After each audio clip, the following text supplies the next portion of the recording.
has been called one of the last living men of letters. Started teaching in 1927 at Columbia and didn't leave until 1975. All the while he was writing books, some bestsellers, all influencing debate on our culture. And now in his 90s, he has watched his most recent work, From Dawn to Decadence, climb the bestseller list and become a finalist for the National Book Award. Our guest this month, from San Antonio, Texas, is Jacques Barzun. Jacques Barzun, can you believe it's been almost 70 years since the publication of your first book? I'd rather not think about that, though I feel it. It's been a long stretch and probably illegal. Nobody ought to carry on as long as I have. Those first two books, one was The French Race, was the first one. Yes. And the second one was about race. It was Race, a Study in Superstition. Yes. Now, again, those were almost 70 years ago, but how much further back do you have to go to really find the time in which writing became obvious to you as a profession? As a profession, about my last year in college, when I decided to go to graduate school and specialize in history. As far as practicing, it began at the age of 8 when I produced in about 7.5 pages a history of France. And when I was challenged and asked why it stopped with Joan of Arc, I said, well, the class hasn't gone any farther, which seemed to me a perfectly sufficient answer. You were living in France? Oh, yes. I was going to the lycée and going through the regular routine of the French boys who want to be educated and work long hours to do it. Who was influencing you at that time that at the age of 8 you would write a history of France?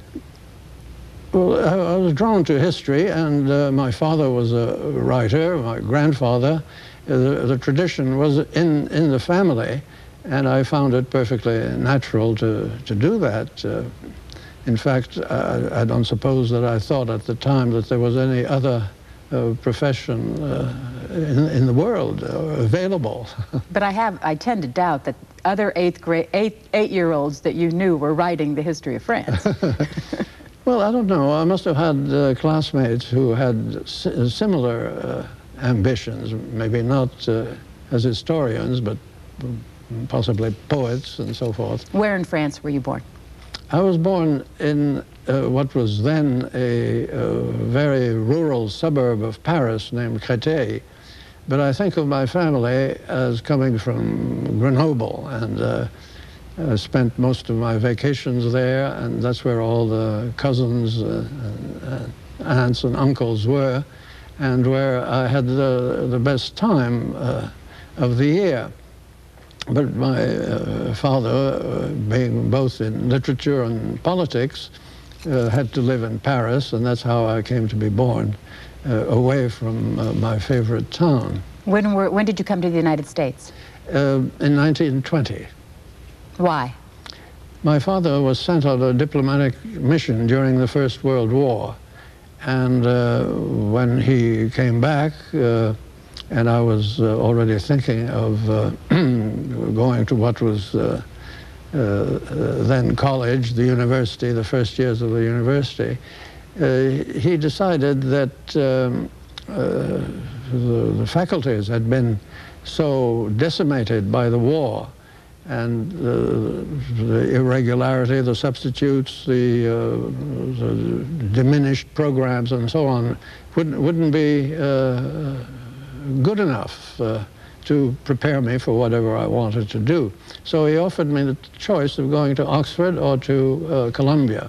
Columbia was then the only American university known in Europe because its president, Nicholas Murray Butler, had done a great job of marketing Columbia. And I thought there was absolutely no question in my mind that I wanted to come to America. My reading about American Indians and cowboys and so on had made the country most attractive as against Oxford, about which I knew little or nothing. So he accepted my choice, and my mother and I came over, and he shuttled back and forth between the two countries. What impact did World War I have on you? It was devastating. The repeated deaths of people whom I knew, who were either relatives or friends of the family who came to the house and whom I knew well, it was so overwhelming that at one point I apparently gave intimations of suicidal thoughts. And so I was taken out of school for the last 6 weeks of the term, and taken to the country away from Paris, where there were bombardments and where we had to rush into the cellar during air raids in the middle of the night, and all the things associated with death and destruction. So I recovered at the seashore, and so far as I know, that episode had no permanent psychological effect, but intellectually, it convinced me that that First World War was the destruction of Western culture as it had been carried on since the 1500s, since the 16th century. And I think it determined the scope of my later work. I decided that I was going to try to record the achievements of those 500 years, and that's what my recent book is about. As a cultural historian, define for me what you see as cultural history. Cultural history is very hard to define because it can take in anything that man has made. It's everything from art and philosophy and governments and theology, and also handicrafts, superstitions, sports. It is very difficult for the cultural historian to know what to leave out. And that is why cultural history is so interesting, because different cultural historians will tell you about different things. For example, it occurred to me at one point in the writing of this book that I ought to give some attention to the practice of weeping, tears. There was a time when men did not weep. Now it's commonly reported in the newspaper that at some deep emotional, on some deep emotional occasion, the men weep, which is very fine. And do women weep more readily because that's accepted, or because of physiology? So you see, cultural history can go into details that would not occur to you at first blush. Well, you know, in our viewership is very politically minded. So if they walked into this book and thought they were going to get a book of politics, especially American politics, I hate to tell them, but the most recent American president that you talk about in From Dawn to Decadence is FDR. No mention of Nixon, no mention of Clinton, no mention of Reagan. That's not what this book is about? No. Do they get politics in here? I use politics, as I suggest in the introductory note, merely as a framework for cultural, intellectual activities, and it doesn't entail dealing with every administration. FDR is there, if I remember rightly, because you know I haven't studied this book, because of Depression and New Deal. The same is true of economics. I refer to economic facts, and the great depressions of the past, the one, for example, in Spain after its great glory following the discovery of America, when there are repercussions in the cultural life of the people as a whole. To give a complete political history, in addition, would double the size of a already fairly sizable book. I see that you're looking for the page number. It's 800 and some. That's right. And it's out in paperback. Yes. How many translations? I've forgotten. I think 3 or 4 already. So far. They're on the way. They haven't been finished. Mm-hmm. And what's it going to be translated into? What languages? Italian, that's been done. It's been translated to English in England. We're not even going to go there. Portuguese, and I think Turkish, to my great surprise. Turkish? I think so. My editor at Harper's is very careful to let me know, but I am not so careful about remembering. What does it feel like to be 93 years old on the bestseller list? Did you think you'd make it again? Oh, no. I have no plan to write another book. I want to do some short essays and articles, and maybe pull together some of the notes that I've taken during my entire career and never managed to insert into a book. So the notebooks is probably the only thing that I would call a book for the future.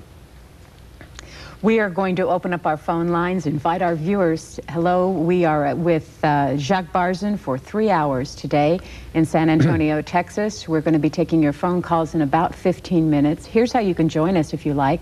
202-737-0001 if you live in the East or Central Time Zone, and 202-737-0002 if you live in the Mountain or Pacific Time Zone. You can start making your calls now, and again, we'll start taking your calls in about 15 minutes or so. Thank you for letting us come to San Antonio to see you. It's nice to get out of Washington. Why do you live here? Principally for health reasons and for the pleasure of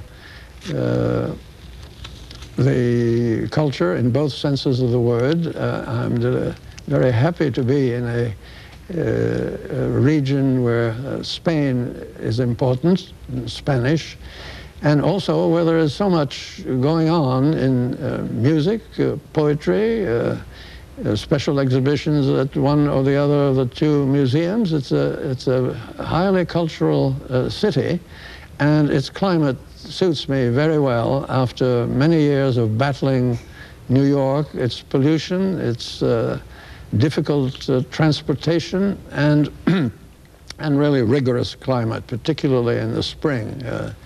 February and March in New York are death, particularly to old bones.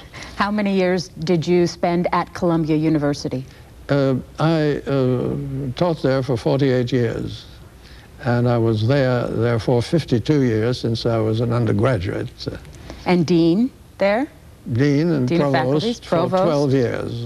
And writing all the time, writing books? Yes, yes. This is one of them that you wrote while you were there? Yes. Classic, romantic, and modern. What is this book?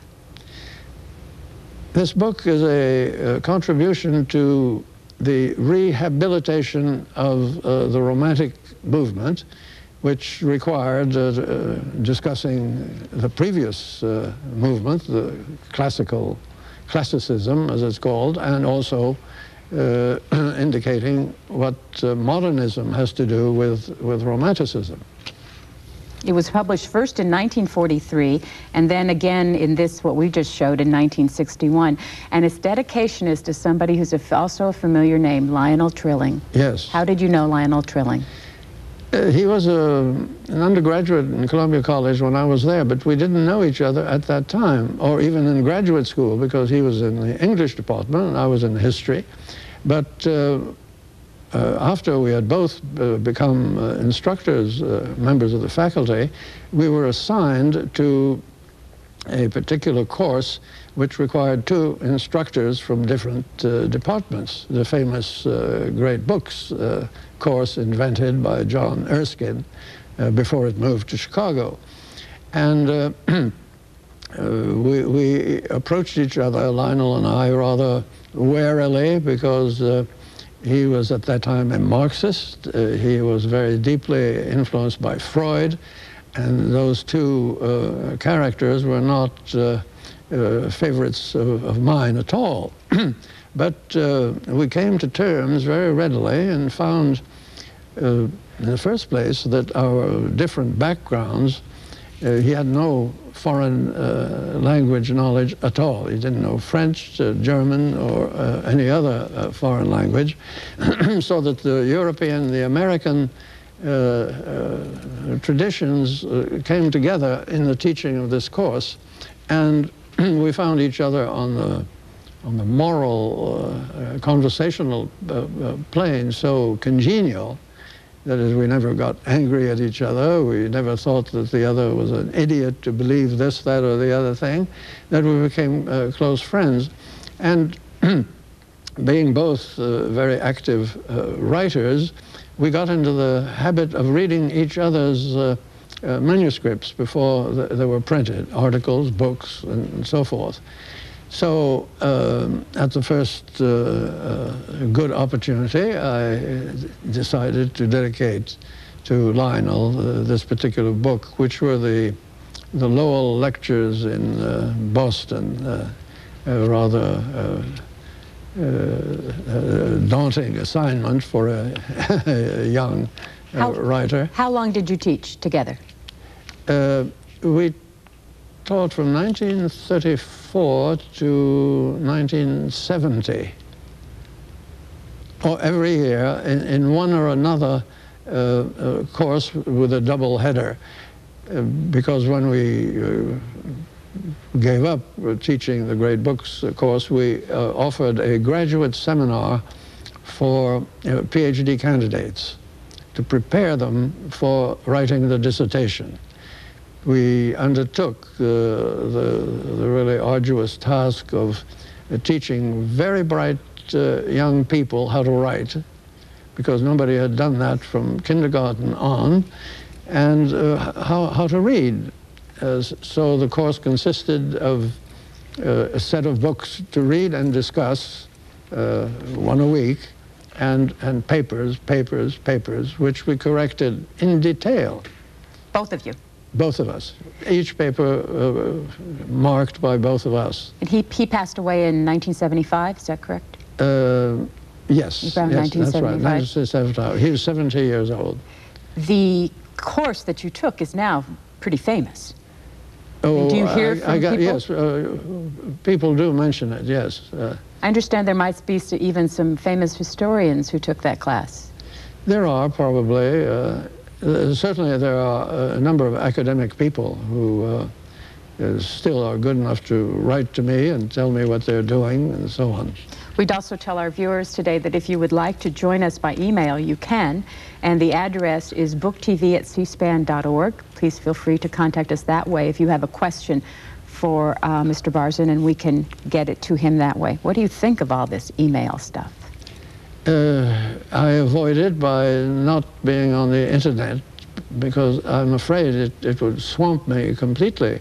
I already get a flood of letters, and have for some years, from former students, former colleagues, and a great many strangers who write interesting questions who have to be answered, and so it's a little side job just to keep up with the mail. And I think with email, which is much more popular than the typewriter and the sheet of paper, I would drown. A little bit later, we're going to show our viewers the area where you write. But I was shocked to see that you write longhand. You were shocked? Why was that you don't use the computer? I use it for correspondence and for short pieces. But when you're writing something of this, yes, like this, you wrote it longhand? Yes. Oh, but it's much quicker, you see. How? Well, suppose you want to cross out a sentence. You have to go through a couple of fingerings to do it after placing the cursor at the beginning of the sentence. But 2 lines take probably 10 times less effort than that. Let me ask you about, you wrote a book about writing. Yes. And it's called Simple and Direct, A Rhetoric for Writers. And this is what jumped out at me. This may make some would-be writers a little worried. All good writing is self-taught. Yes. Nobody can teach me how to write? Not directly teach you, but somebody can criticize you until, excuse me, you yourself are able to criticize your writing. And that's how we did it with these extremely intelligent and eager students, by dint of saying, look how illogical this is, look how difficult to understand that sentence is, look how you use a word in the wrong sense, or even more important, the wrong connotation.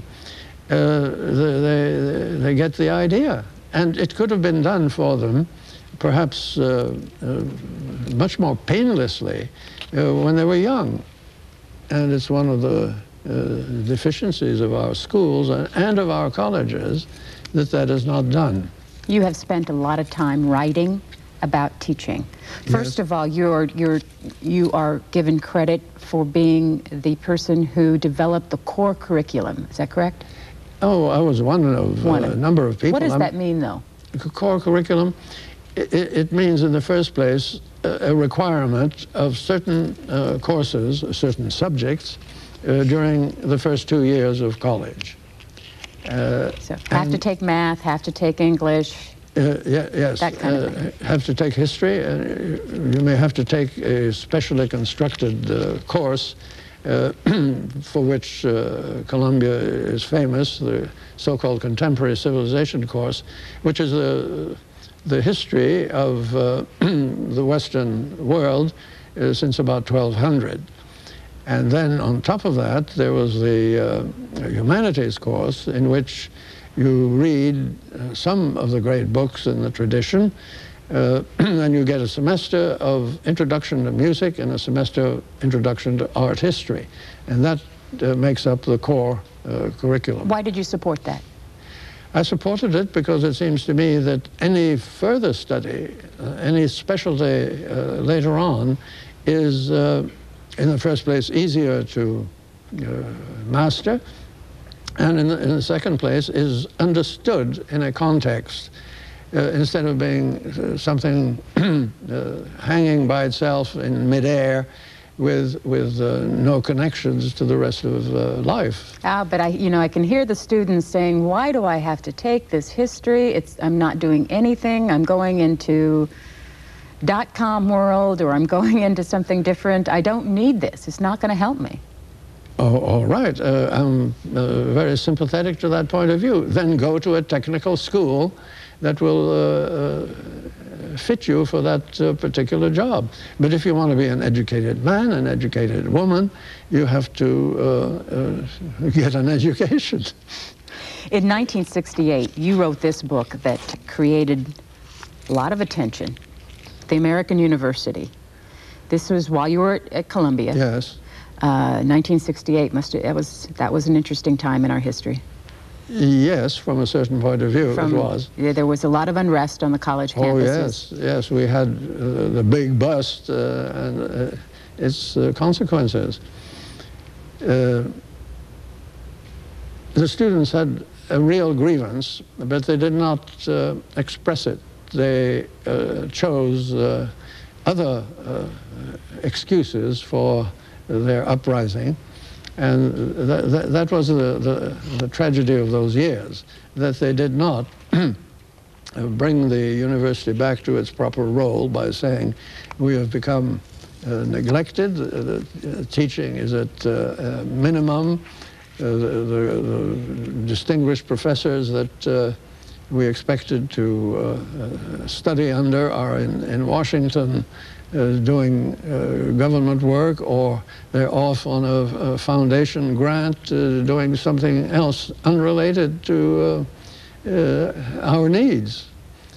If they had said that, I would have joined them, and I don't know whether I would have broken windows and occupied buildings along with them, but I certainly would have encouraged their stating their demands.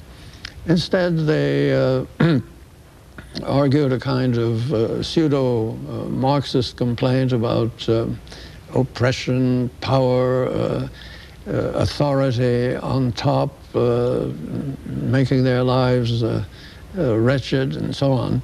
And it was a huge misunderstanding on both sides.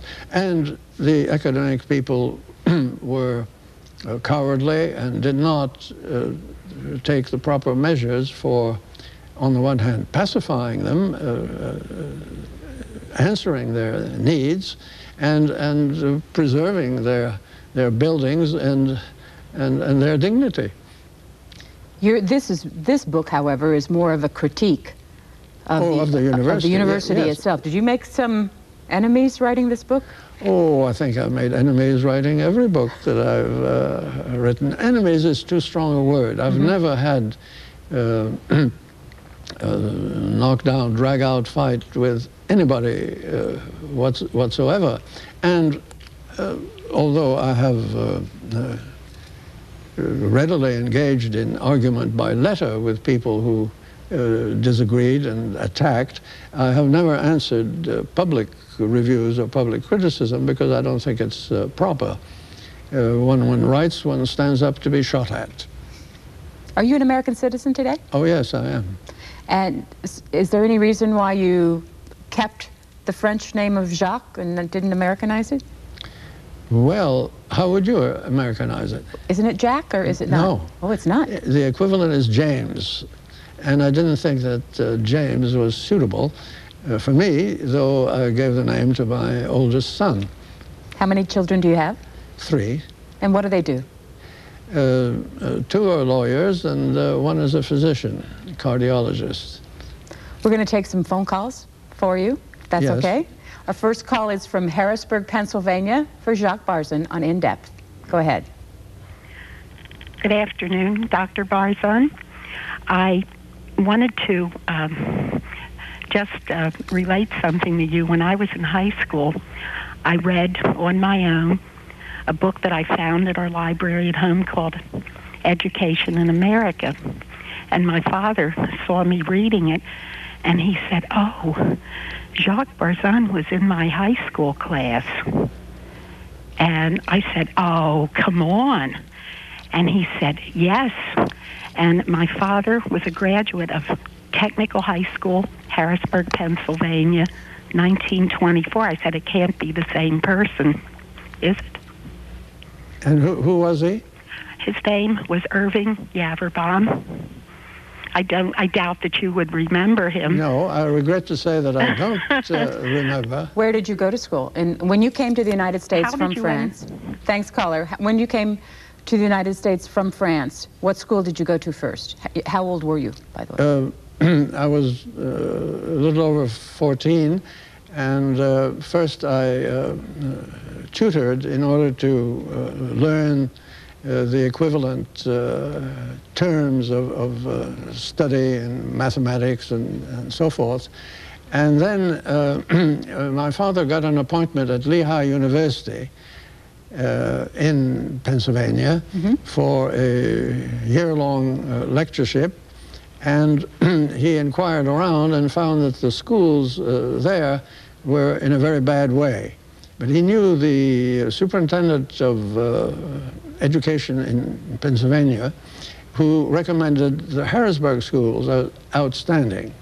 So my mother and I went to live for a year and a half in Harrisburg, and I got a very good education at the technical high school, which was thoroughly humanistic at the same time. So it is possible that you went to school at the same time with the Collins father? Yes, it was called the technical high school because it had a program. It was, I think, the one high school in the city that had a technical program, but the academic program was first rate. Mountain View, California. You're next with Jacques Barzun. Hello. Hello. I am very interested to know how Mr. Barzun knows Hiram Hayden, who was an editor of the American Scholar. I believe that Mr. Barzun was connected with the American Scholar and Hiram Hayden, and I would be interested in knowing a little bit more about that. Thank you. What is the American Scholar? The American Scholar is the quarterly journal published by the Phi Beta Kappa Society. And though it has a name which is forbidding to some people, it is a general interest magazine, very lively. And I was invited to join the editorial board when Hiram Hayden was the editor-in-chief. And he and I became very good friends. And I have remained not on the editorial board at all, but a fairly regular contributor to the periodical because its tendency and its tone, its literary tone, appealed to me a great deal. And at the moment, the editor-in-chief is Anne Fadiman, the daughter of a classmate of mine and a lifelong friend, Clifton Fadiman, who was a hero of cultural diffusion and interpretation. Washington, D.C., you're next. Hello. Hello. I was wondering if Professor Barzun knew the historian Will Durant. I believe he may have taught at Columbia, but he wrote I think it was an 11-volume popular history called The Story of Civilization. And I believe his last volume, The Age of Napoleon, won the Pulitzer Prize. So I was wondering if Professor Barzun knew this author, and if so, what he thinks about his works. Thank you. No, I never met Will Durant or his wife, who was his collaborator. And I've read several of the series, by no means all, and I think they're an excellent popular history, very well written, and deserving of more regard or circulation, the two go together, than it has received. Perhaps the size, and who am I to talk about the size of publications, but the size is what puts some people off. They think they will have to read all 11 volumes. But there they stand, and very useful they are. Would that series be something you would recommend to someone who wants a more in-depth, is it fair to say cultural history, or is it more straight history? It's less a cultural history than a political and social and partly economic history. Well, I would recommend it to someone who wanted really to sit down to a long-winded task. What I would suggest is pick up any volume and see whether it leads you on. That's a much, I think, better way to recommend things. I guess I say that because it was your style in From Dawn to Decadence, at the end, I think, of almost every chapter, to make a recommendation to the reader about where they might go to read more. Why did you do that? It's usual in books of this type to have at the back a list of the sources that one has used, and in the second place to recommend further reading. And so far as I know, nobody ever further reads. So it occurred to me that if I distributed the suggestions in relation to the particular topic, and particularly if I took books that are not likely to be recommended, short books that seem to carry the the burden of longer books. And that's what I did. We've mentioned the name of your most recent book, From Dawn to Decadence, several times, so let's get into decadence. Why did you choose the word decadence for the title and the tone of the book? Because I believe that we are in an age of decadence, which is frightening to some people, but needn't be. It is an historical phenomenon that happens periodically. It can last a short time or a long time, but it is characterized by features which I found current in our present life. Like what? In the most general way, the falling apart of institutions, which makes them either do something that they never intended to do and is not good, or fail altogether. For example, we have a failure of the public schools, both here and in Europe and Great Britain. We also have a kind of deadlock in government, which takes the form of coalitions which cannot achieve anything because they're so evenly balanced that A defeats B and B defeats A. And so we struggle desperately to move forward.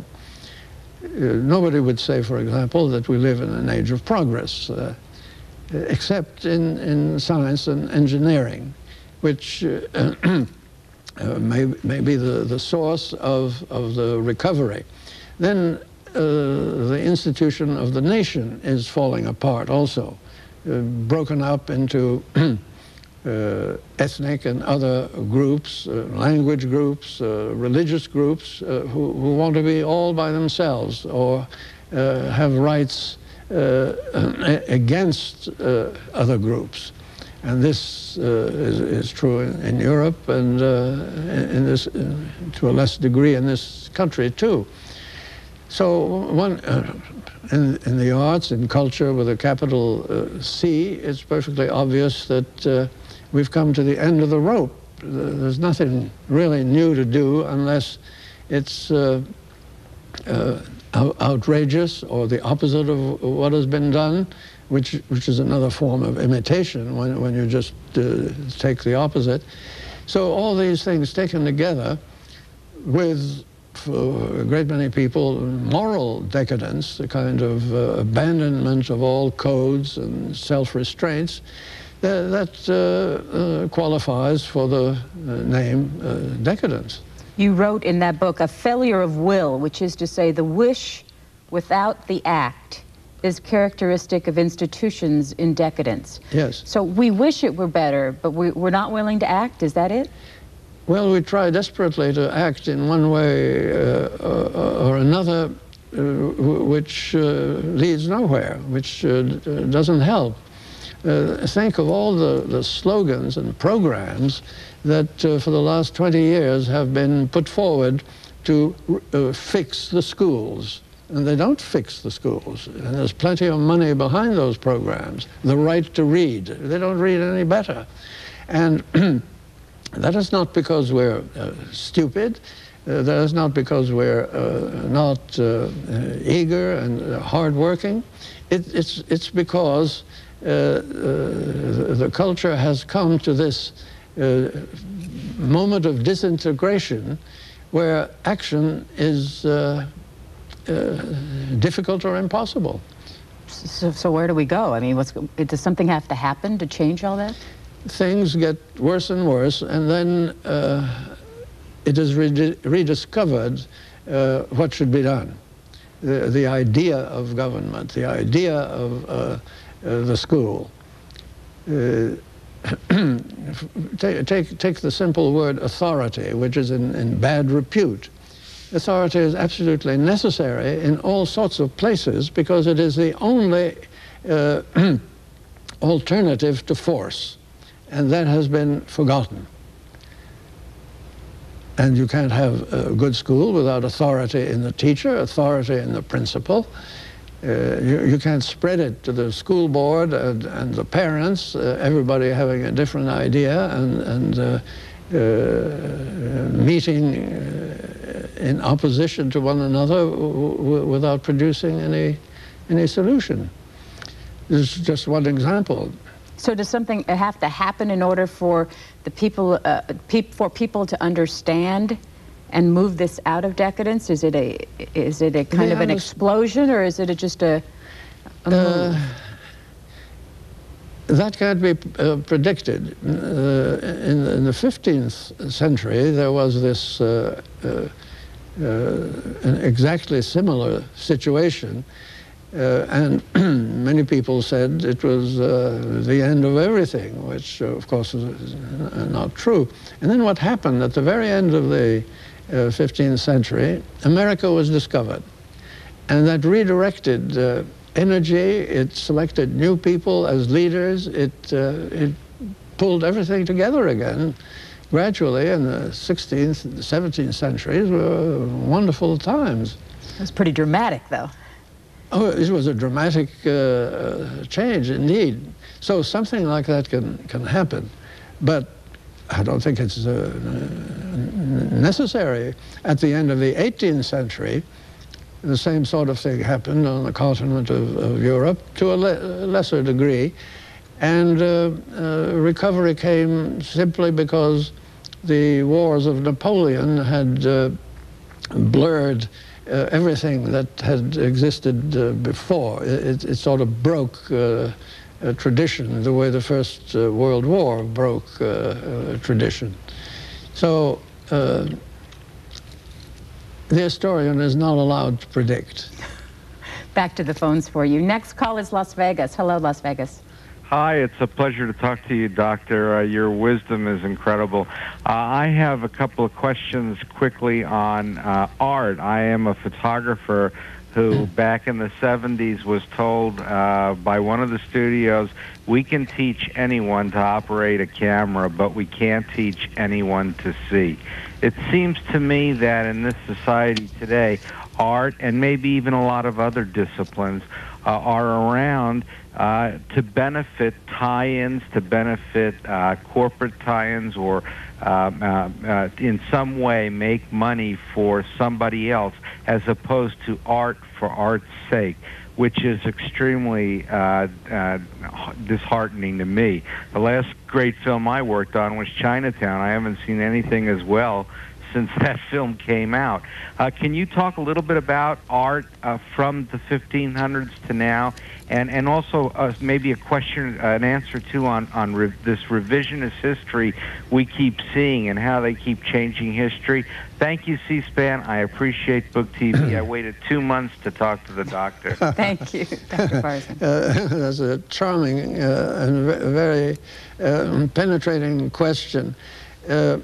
The role of the artist has always been very hard.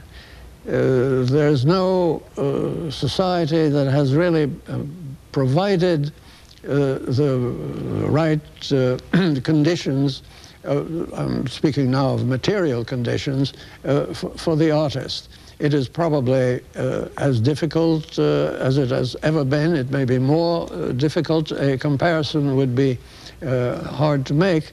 But I don't think that we can be blamed for not paying at least lip service respect to art and artists. We do so more widely. There are more institutions. They call themselves art centers. There are state and federal funds for the arts, and there are innumerable schools where innumerable good people encourage the young person who wants to go into the arts. That does not make things any easier than they've been ever before. Now, as to revisionist history, I look upon it as an attempt to start fresh. It's misguided in my view. In most instances, some revisionism is always in order when it's calm and based on sources.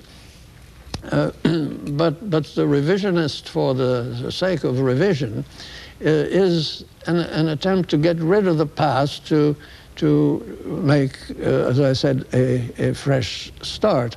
Because in art, philosophy, theology, and thought generally, it is widely felt, and correctly so, that we've come to the end of a scheme. The idea that started in the Renaissance in all the arts and in all forms of thought has exhausted itself. Everything has been done. And therefore, the person who comes along now with native talent feels that whatever he does, it's going to look imitative. And that's why there is so much novelty that is ridiculous. It's a desperate novelty. It is not spontaneous or joyful. It's a last gasp. So revisionist history is the same sort of thing, making fun of what has been done by doing the opposite. San Carlos, California, you're next. Yes, Mr. Barzun, I have a question. It's all through history. Civilizations have come and gone. The Greeks, Romans, the English Empire, the Spanish. The United States seems to be the dominant power in the world today. You're in your title, you mentioned dawn to decadence, which denotes to me, especially the last word, a bit of pessimism as far as we're on a downward decline in our civilization. I'm speaking of the Western United States. What do you see for the future? Is there something? I'm particularly interested in your ideas about the Asian and the Chinese, the Muslim Islam sects gaining more power in the world. Do you think there's a shift in power? And also, do you believe that the explosion in the population in the last 100 years has done anything to affect the dynamics of the situation? And I just was curious about the future. What do you? It doesn't sound in your title of your book like you're very optimistic about the future. I mean, decadence has a pessimistic denotation, and I was just curious what you felt about it. Thank you very much. Thank you, caller. An historian, theoretically, and in my case, actually, is neither optimistic nor pessimistic. He or she merely attempts to describe what is to be seen in the record and in the present activities. So I'm not gloomy if that is what your use of pessimism implies. Decadence is always a temporary state, has been so far, and as I said a bit earlier, it can be short or long, depending on all sorts of factors that cannot be enumerated. Your remark about the great increase in population is certainly a relevant factor. It has multiplied problems and increased the difficulties of each particular one. What will ensue, I cannot possibly tell, nor do I believe that anybody can now. What is likely, though, if we can judge by the past, is that there are already new starts, original ideas that are completely obscured simply because they are few and new. Others will look back on our time and say, that was the origin of this very useful, productive, progressive idea, this new institution, this new outlook, because that is what we do now with previous decadences. And there is nothing to say that it won't happen again. Irvine, California, hello. Hi, Professor Barzun. I believe that the central battle for men's hearts and minds throughout history has been the battle between state authority and that of the individual.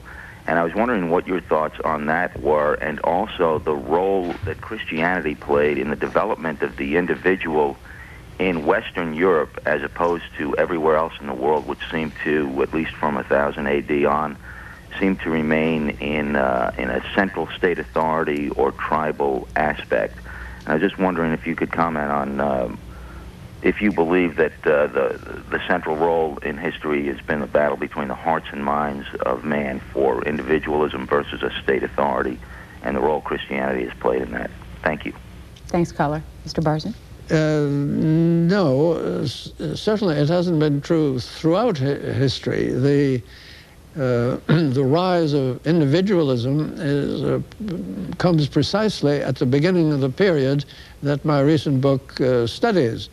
It comes as an aspect of the Protestant Revolution against the overwhelming authority of the Catholic Church in Western Europe. And it may be that individualism has gone too far by diminishing the social feeling, the feeling of community and responsibility to the community, so that individualism now becomes an impediment to even the satisfaction of the individual. Paradoxical situation, which, though it sounds odd when you state it, I think we can, every one of us, exemplify in our own daily life.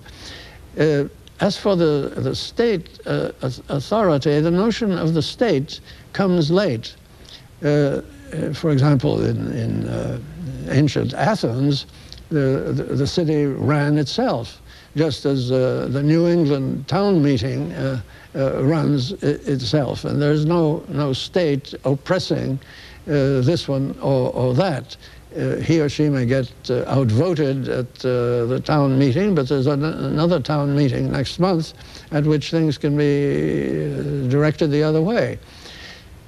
So I think your generality about the state and the individual will not hold up for all time or all places. Do you miss teaching? I beg what? Do you miss teaching? Oh, not at all. You don't miss it? No. Did you really like it when you were doing it? Because you seem very engaged with the viewers. I thought maybe you felt like you were back in the classroom again today. I see. I hope that's it's not an adverse comment. No. Well, because your classes were, from what I've read, very popular, and people enjoy them. I was just wondering if that you miss the environment. No, I don't at all. And the explanation is a little embarrassing in this way. Some people, I believe, are born teachers. They are like born poets. It's nothing that they should be credited with. It's like having red hair or blue eyes, and so they teach. But it is not necessarily for those people an enjoyable or desirable activity. And for many years, I was alone in feeling that teaching was a chore. For this reason, to teach well, you have to square your mind with the mind of another person. You have to look or guess inside that person's mind, see where the difficulty is, meet it in this way and that, because your first answer doesn't register. You have to put the same thing in a different way, and it's hard work, very hard work. I was a little relieved when I found one or two of my colleagues who felt the same way, and then when, in reading William James, I found a letter in which he states exactly my feeling about the whole thing. I was rather relieved because you ended up writing a lot about Henry. Oh yes, he's one of my intellectual masters. Why? What is there that brought him to you? Everything from his personality to his philosophy seemed to me congenial, perfectly natural. And incidentally, I might mention about teaching that during the First World War, when, as I said before, the teaching body of the whole country was in the trenches or dead,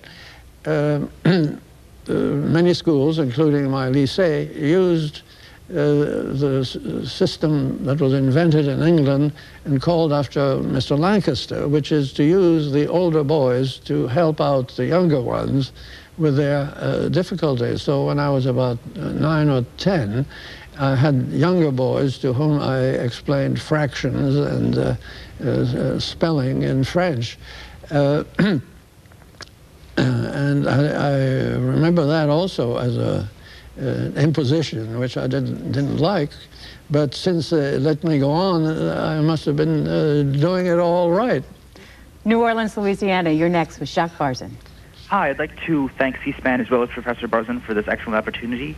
But my question is, I'd like to hear some of your thoughts, I guess, from what you've said about the decline of authority or notions of authority, as well as the decline of the university. I'd like to hear what Professor Barzun has to say about the critique of modernity offered by Leo Strauss, a political philosopher whom I think has dealt with a lot of the same issues that Professor Barzun has dealt with. I'm afraid I can't answer because I have never read enough in Leo Strauss to pass any kind of judgment, have any opinion about his work. I've read more about him, other people, and I get only a discordant set of ideas, so it would be wrong of me to express any opinion whatever. I'm awfully sorry. I shall go immediately and read some Leo Strauss, and I'm not joking. What are you reading right now? I'm not reading anything, I'm writing. You're writing more? I'm not writing a book, as I said earlier. I'm working off a lot of commitments that I made when I was writing my book, and in the year following when I had to deal with the correspondence that flooded in. So I'm writing prefaces to books, introductions to other works, articles that I promised long ago, and so on.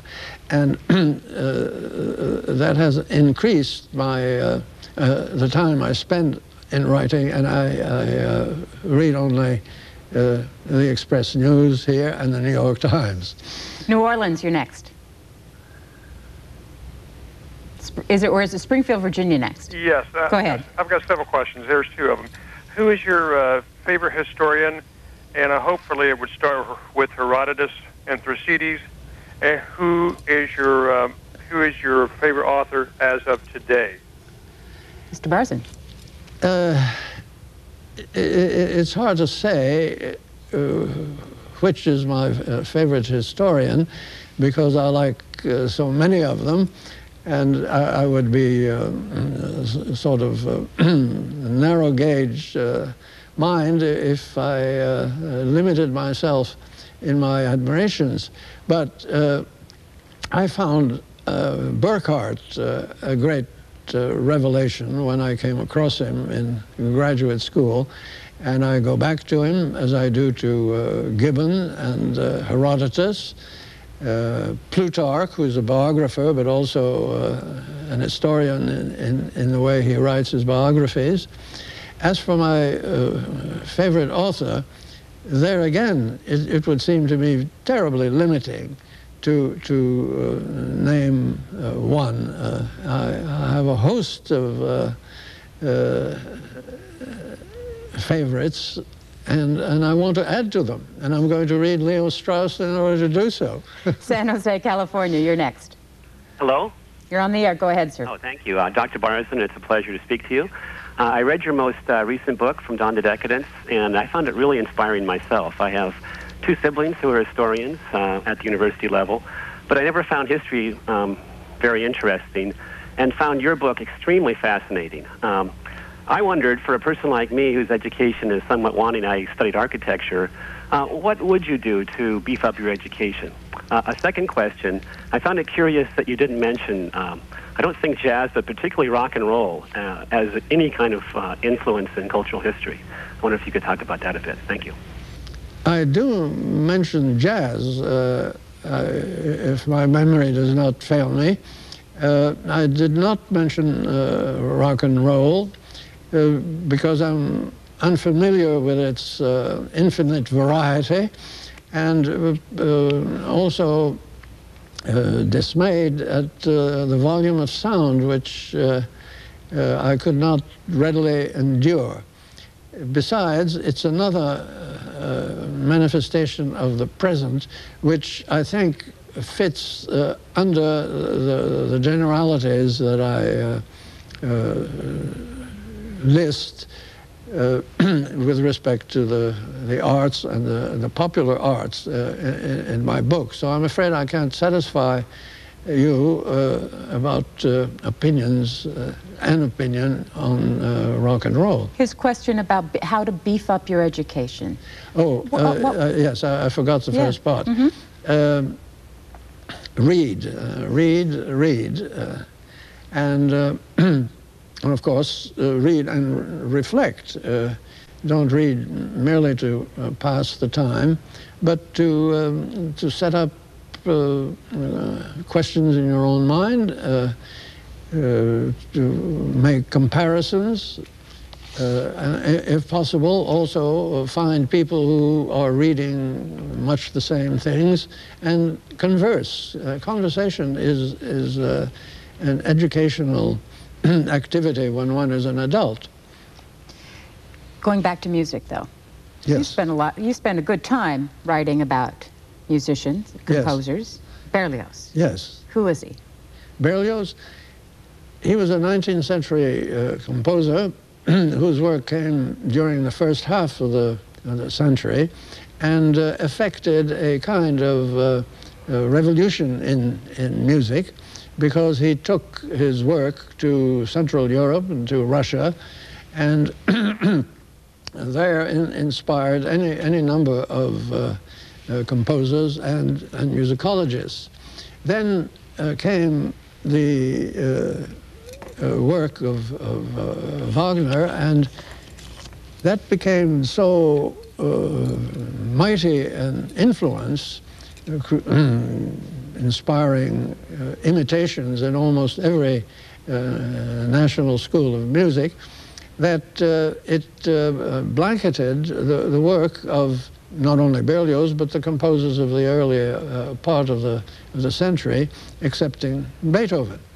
So when I found in the literature about Berlioz that it was full of errors, misconceptions, and prejudices also, I decided that something ought to be done, and I dug down into all the relevant materials and produced another large work in 2 volumes called Berlioz and the Romantic Century, because the cultural history of the century was relevant to what had happened and to his contribution to it. 2 volumes? 2 volumes. And you wrote it about 50 years ago right now? I guess I did. It came out in 1950. And his work had an impact on our cultural history? Oh, yes. Yes, indeed. You can find traces of his influence, one kind or another, all over the music since then. Next call is Stanton, Virginia. Hello, Stanton. Hello, good morning. Thank you for taking my call, and I'd like to say it's an honor to be able to speak to Professor Barzun. I have a comment and then a couple questions. A comment is I'm 52 years old, and at this stage of my life, I really feel cheated by the education I received as a child, because it wasn't based on good education. My questions are, I know Dr. Barzun said he isn't reading anything now but the papers, but what would he read if he had the time to read? And my second question is about television, what he thinks of television, and does he watch anything on television? Thank you very much. Dr. Barzun, we're not going to let you go with Leo Strauss. You're going to have to actually name. Our viewers are demanding that you name some books to recommend to them to expand their education in what sounds like from some of our viewers about midlife. I see, but should I not answer this question first? Well, but basically that's what he's saying. He wants two things. First, he wants to know what to read, and then he wants to know what you think about television. I think little about television because I haven't had time to watch it, except an occasional program or documentary. I think it's an excellent medium and deserves to be, what shall I say, upgraded. There are good talk shows, there are dull ones, and there are bad ones, as in everything else. And I don't share the common prejudice against television to the effect that it's bad. What is bad about it is that the ads encourage this fragmentation of attention. Because nothing is visible for more than a few seconds, and nothing has a beginning, a middle, or an end. It's a hodgepodge. That is very bad. Now, going back to education, one might begin by reading a book by John Erskine called The Moral Obligation to Be Intelligent.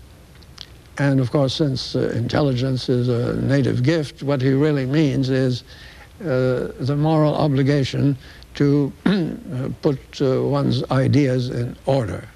And reading books is a way to do that, and it furthers one's education. I would suggest almost any of the works of William James.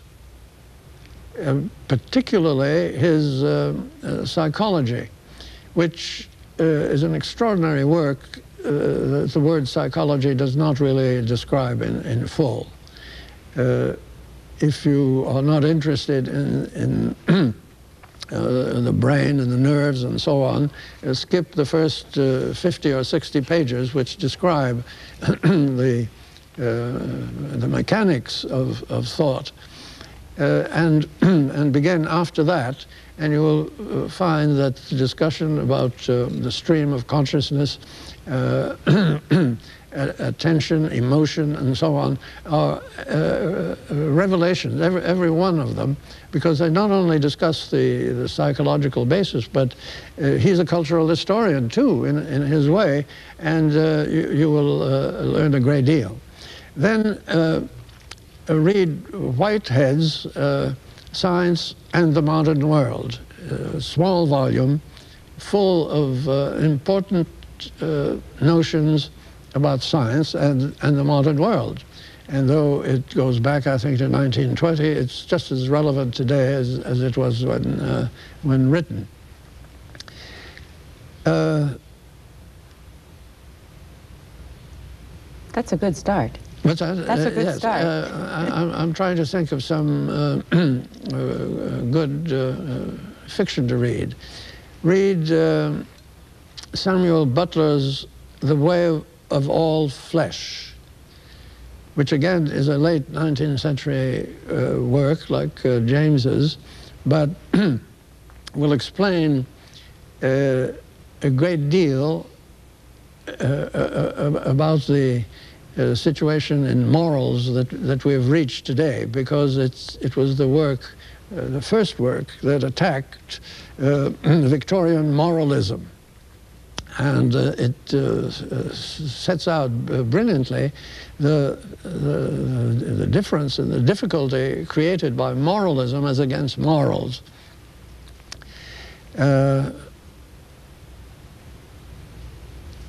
let's see. You might read also any of the writings of Dorothy Sayers, either her crime fiction or her religious works. Of the crime fiction, read Gaudy Night.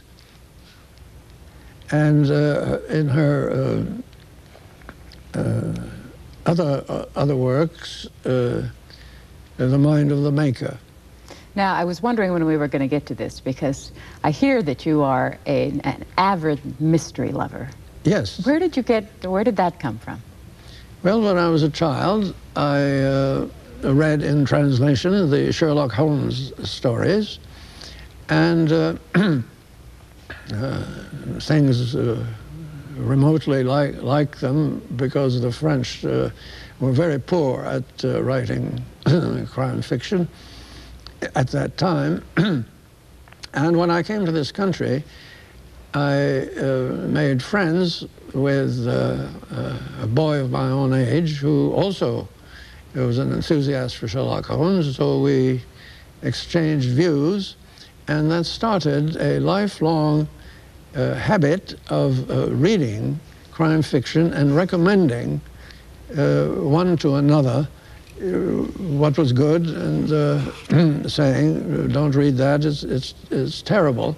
He was at Princeton all his life, and we gathered a collection of notes which a friend of mine at Harper's, who was in charge of the crime fiction section, said should be published. So we got together and prepared a catalog of crime, which consists in something like 5,000 notations on crime fiction in English exclusively. If you want to look again, it's a catalog of crime published in 1971.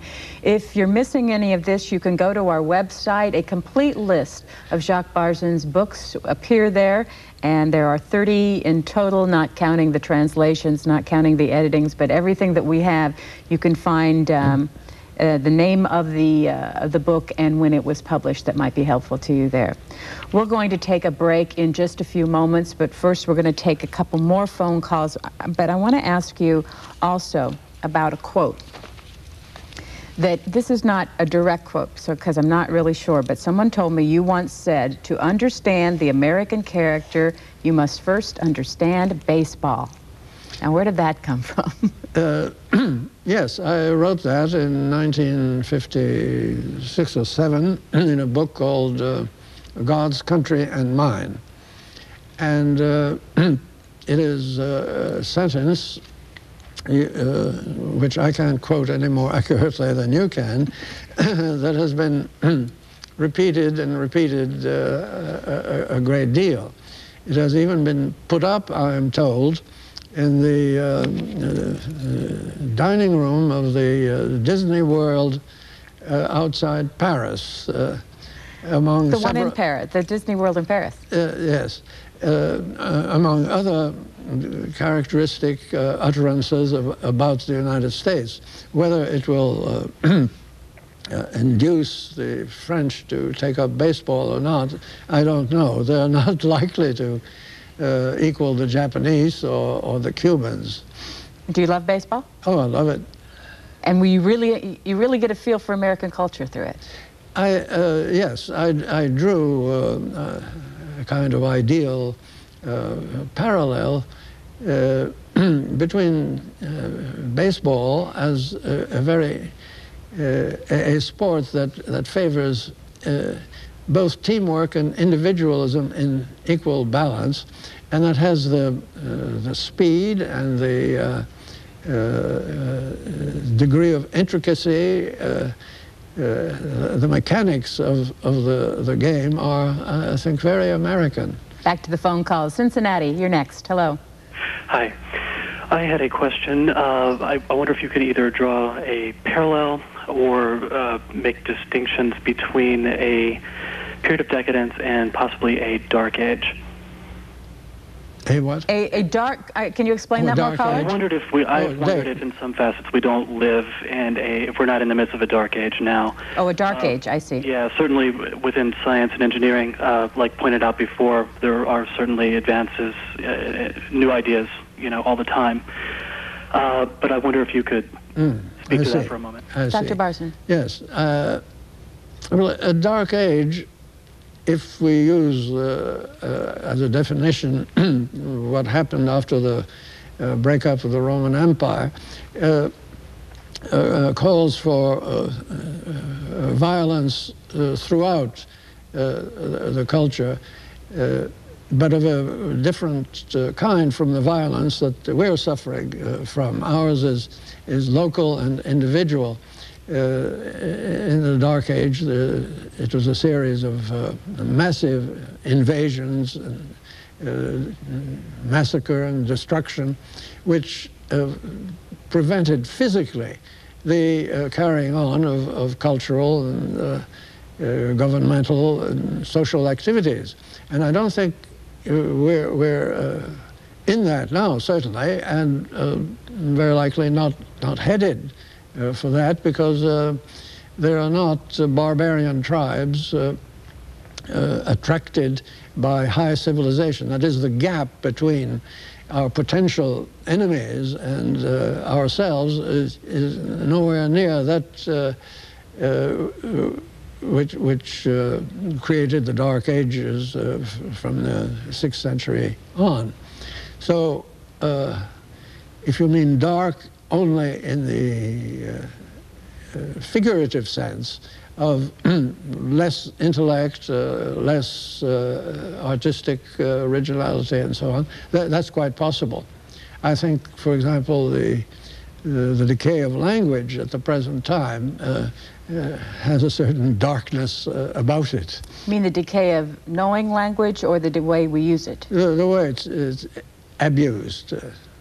How badly misused. Is it? How badly is it abused? Very badly, very badly. The very notion, which is now universal, that you can't make a mistake, and anything you do is all right, which has been endorsed by the linguists, since they see that mistakes have become correct with the passage of time. They've made the absolutely false inference that any mistake is a wonderful thing. What do you think of the teaching of Ebonics in school? Oh, really, that is not a service to anybody. Why? Because it's an interference with communication. Cypress, Texas, you're next. Yes, thank you for taking my call, and thank you for C-SPAN. Sure. I was wondering if Dr. Barzun could comment on the general acceptance, it seems, across Europe of citizens in those countries and their governments to participate in supranational organizations such as the European Union, and whether or not you think this is a good development, and whether or not the countries involved should be hesitant about superseding some of their powers to these types of organizations. Dr. Barzun. It certainly is contributing now to what I've called the breakup of the nation, since pieces of sovereignty are taken away. What is perhaps bothersome is that there is so far no clear indication as to what parts of a nation's independence is being taken over by a national body, which itself has no particular limits. It can initiate anything, and it's either resisted or accepted. But something like the Constitution of the United States is not in existence to create limits and procedures. So it is a bit alarming, and if I were Prime Minister in any European country, I should be very wary of yielding this, that, or the other thing to the European Union. Will it have an impact on culture? It's hard to see, because of course those who are running the European Union are members of the several cultures which they're fiddling with. Lynchburg, Virginia, hello. Hello.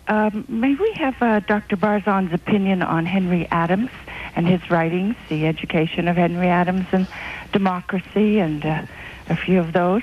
Caller, are you a fan of Henry Adams? Yes, ma'am. Why? I'm just getting into it. What got you into it? Actually, I'm a descendant of the Adams family, and I've just discovered him. Thanks very much. I'm a great admirer of Henry Adams. Mont Saint-Michel and Chartres is a masterpiece. The education is wonderful. The letter to historians is thought-provoking. Democracy is a splendid little novel. And I had a good friend in Concord, Massachusetts, who was a descendant of the Adams, John Abbott. And we exchanged our O's and R's of admiration for the whole family going back to the first one. Let me ask you just a little bit about what it was like in the 50s and what the circumstances were when you found yourself on the cover of Time magazine. Was it 56? 57? No, I thought it was 50 or 51. I'm not sure. I'm not sure either. You were on the cover of Time. Yes. Dates in my own history are very vague. I could give you those of the kings and queens of England, but not my own. But I think it's early 50s.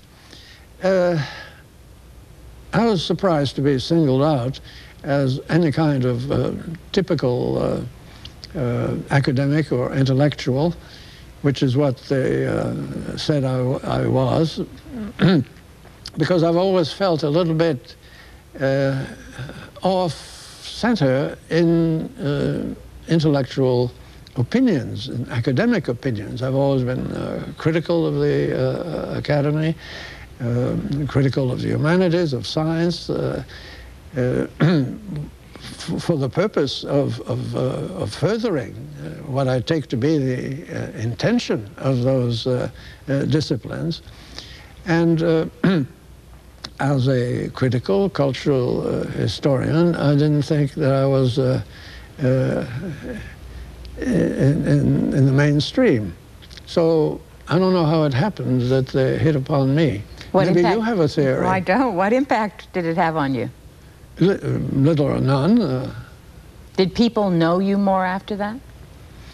I suppose, although I would guess rather that it was because my books were beginning to be known that they found me. Jacques Barzun is our guest on In Depth for this month. He is, can I tell your age? Oh, yes. Oh, 93 years old, is that correct? Yes, well along in the 94. Into 94. Has been writing books for about 70 years. And we have asked him to come on and talk about the whole breadth of his work and also his life as a writer and a historian and a teacher. We're going to take a short break. We'll be back in just a few moments to continue taking your calls.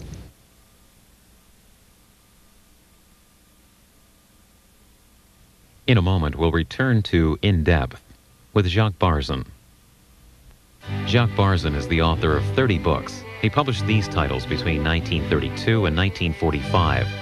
The French Race, Race, A Study in Superstition, Of Human Freedom, Darwin Marx Wagner, Romanticism and the Modern Ego, Teacher in America. Between 1950 and 1956, he published these: Berlioz and the Romantic Century, Pleasures of Music, God's Country and Mine, Music in American Life, The Energies of Art, Berlioz and His Century.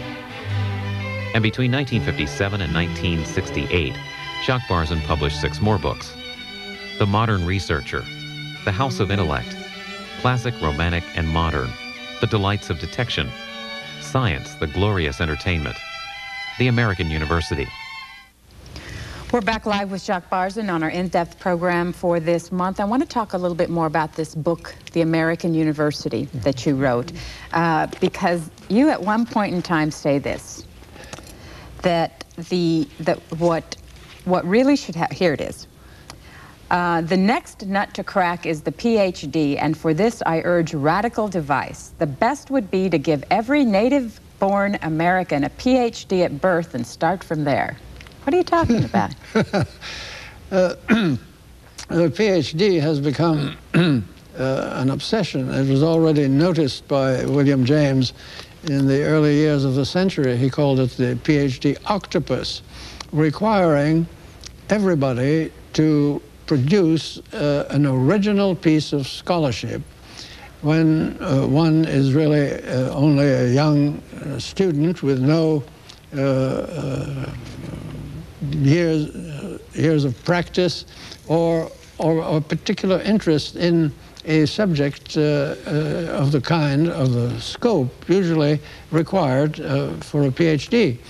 And the routine in academic life is for the capable graduate student to be asked to teach 2 courses as an instructor while working on a PhD. And that is an impossibility, except by heroic effort. The young man is usually married, has family life and obligations, and he doesn't get the PhD done. This has created a class of academics who are called ABD, all but degree. And in times of scarcity, they are hired with the expectation that they will write the degree, and years pass and they don't. What should be done, and I was only using an exaggeration to suggest it, is what the Germans, after being the inventors of the PhD, really, came to do, and that is to require, as a proof of competence, a short essay, which we use for the master's degree. The master's essay is supposed to be a jumping-off place for the PhD dissertation. And in times past, the PhD dissertation had to be published, which means that beyond writing it, there was the whole chore of putting it through the press. All this while teaching courses which probably the young person had to work very hard in order to do decently. When you're talking about people reaching their PhDs, more education, how the university should be run, and yet looking at another side of life, there are people who never get a higher education or anything higher than high school. Some have called you an elitist. What's your reaction when people call you an elitist? The word elitist is a derogatory term which implies some kind of special ability or trained ability. At the same time, the whole nation is calling for excellence. So they'd better make up their mind whether they want excellence or elitism. And of course, elitism is a misnomer anyway. The word properly, the word elite properly means a group of people favored in one way or another through birth or wealth or education, who have managed to run everybody else's affairs. And that is not likely to occur in this country. And it has never occurred anywhere to the extent that people believe. There was something in England called the establishment, but even that had democratic features. We won't go into that. But going back to the educational side of it, time was in this country when a high school education was a very good education. Up to the late 1920s, early 30s, a high school graduate was a well-educated person, and the American high school was the envy of the world because it was a free public school, largely required because the students were still under the age when they could have a job, and there was a humanistic curriculum, and it was a beautiful creation which has decayed like all the other aspects of the public school.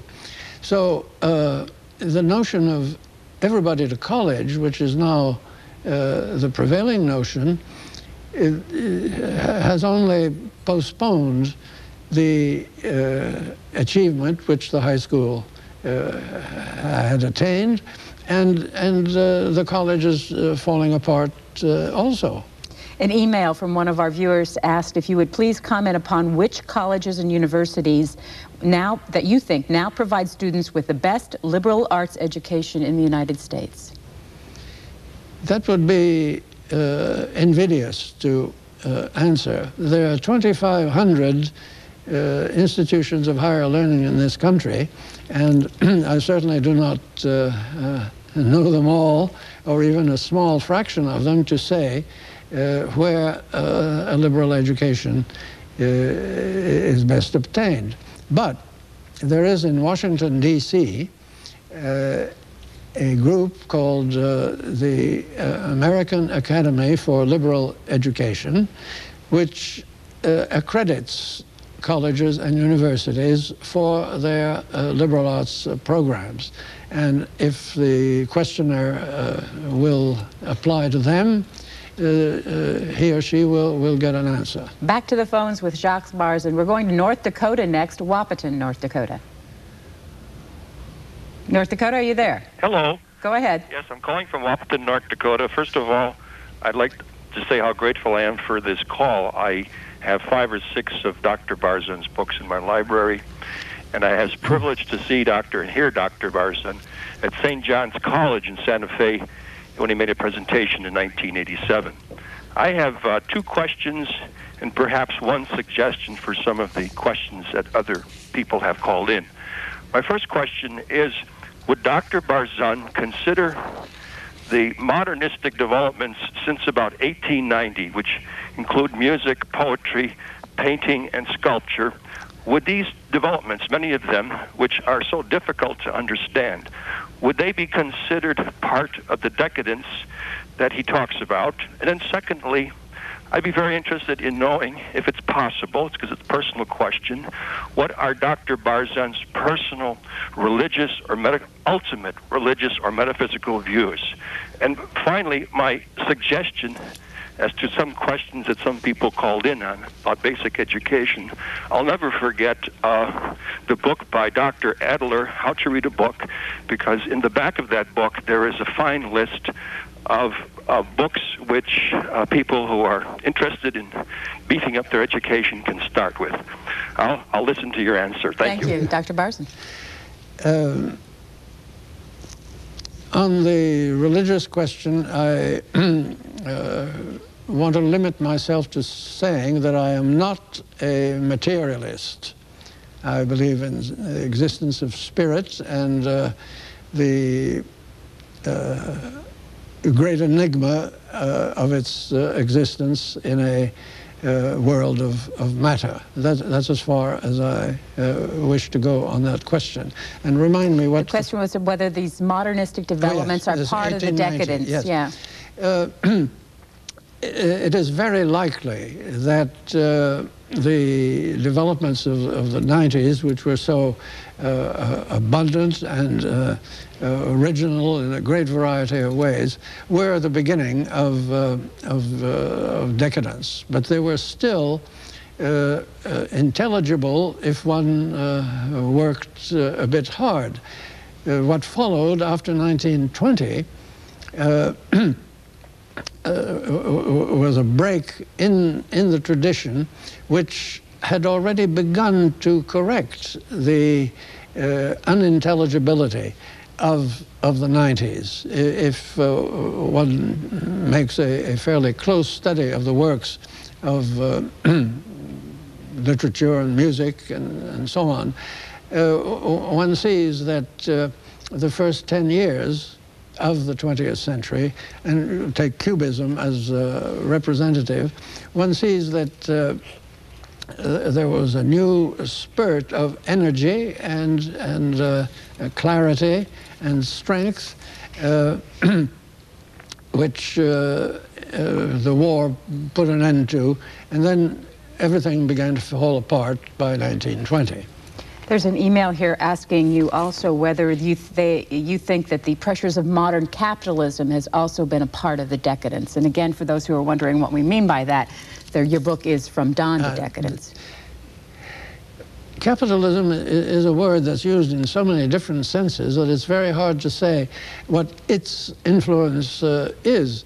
If what is meant is the world of business and the beliefs of economists, naturally they have an influence on culture, but it varies widely. For example, Britain and France and Germany have different forms of capitalism, different habits, and the United States still more different, so that one cannot say that capitalism has one influence on culture. It just has it like everything else. San Diego, hello.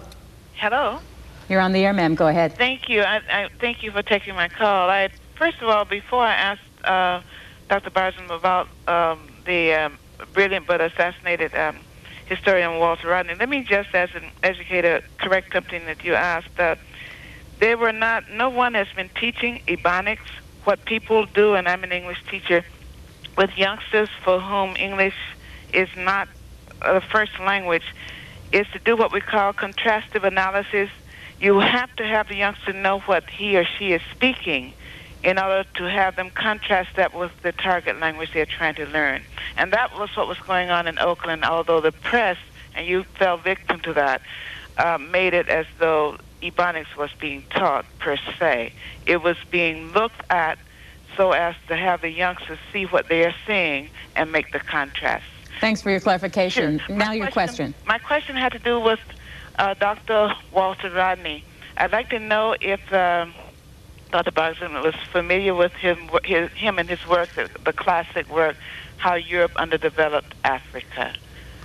He was... His name again, caller?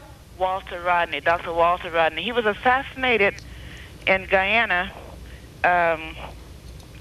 about 20 years ago now, with a bomb in a walkie-talkie that came from this country. Thanks. Dr. Barzun, are you familiar with Walter Rodney? No, I'm not, no. Next call is Ticonderoga, New York. Yes, good afternoon. Thank you for taking my call. I was hoping the professor would hopefully have something to say about my experience, or the general experience, around the lack of special programs for gifted children. I have two children who have been tested or identified as gifted. We've tried both public education, private education, all with a lot of dissatisfaction and not, frankly, much success. That is a difficult question. I do believe in what is called tracking, which, as I understand it, is putting a particularly gifted child in a special group of other gifted children, but in only one subject. I think that it would be bad to put all gifted children together through school and all average gifted children in a separate set of classrooms, because the mutual influence of good and average minds in a classroom is mutually beneficial in all sorts of ways, social and intellectual. And besides, it's also quite useful to keep gifted children from thinking that they're the salt of the earth and enter life with the expectation that everybody will at once recognize their gifts. It's a terrible disappointment. Not to mention the fact that a good many of the average children suddenly develop gifts at adolescence. Not all children mature at the same rate. And the number of distinguished people, of geniuses who were dunces in school would make a very impressive list. So it's a delicate business to sort out the gifted from the others, except in markedly defined subject matters, such as mathematics or science or literature or anything else. One of the more recent books that Dr. Barzun has published is this one, The Culture We Deserve. What were you trying to do here?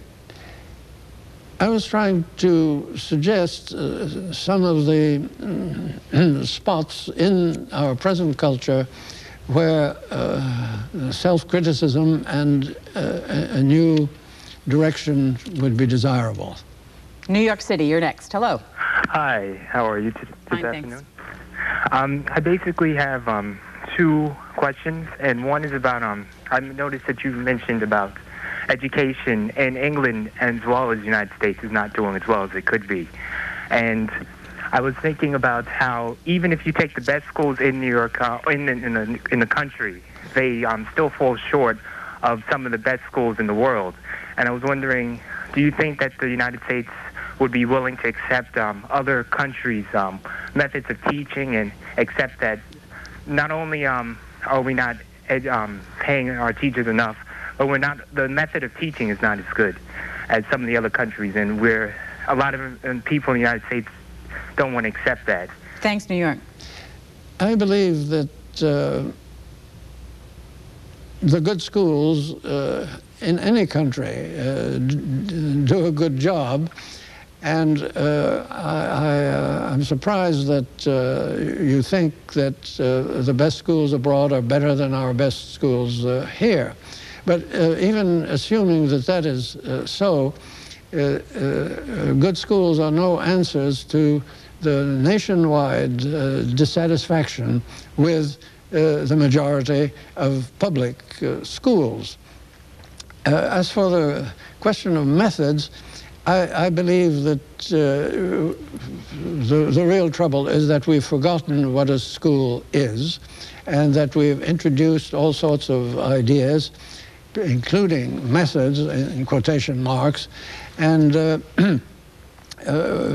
we have misspent the money on all sorts of programs and ideas and slogans rather than on simple, ordinary teaching.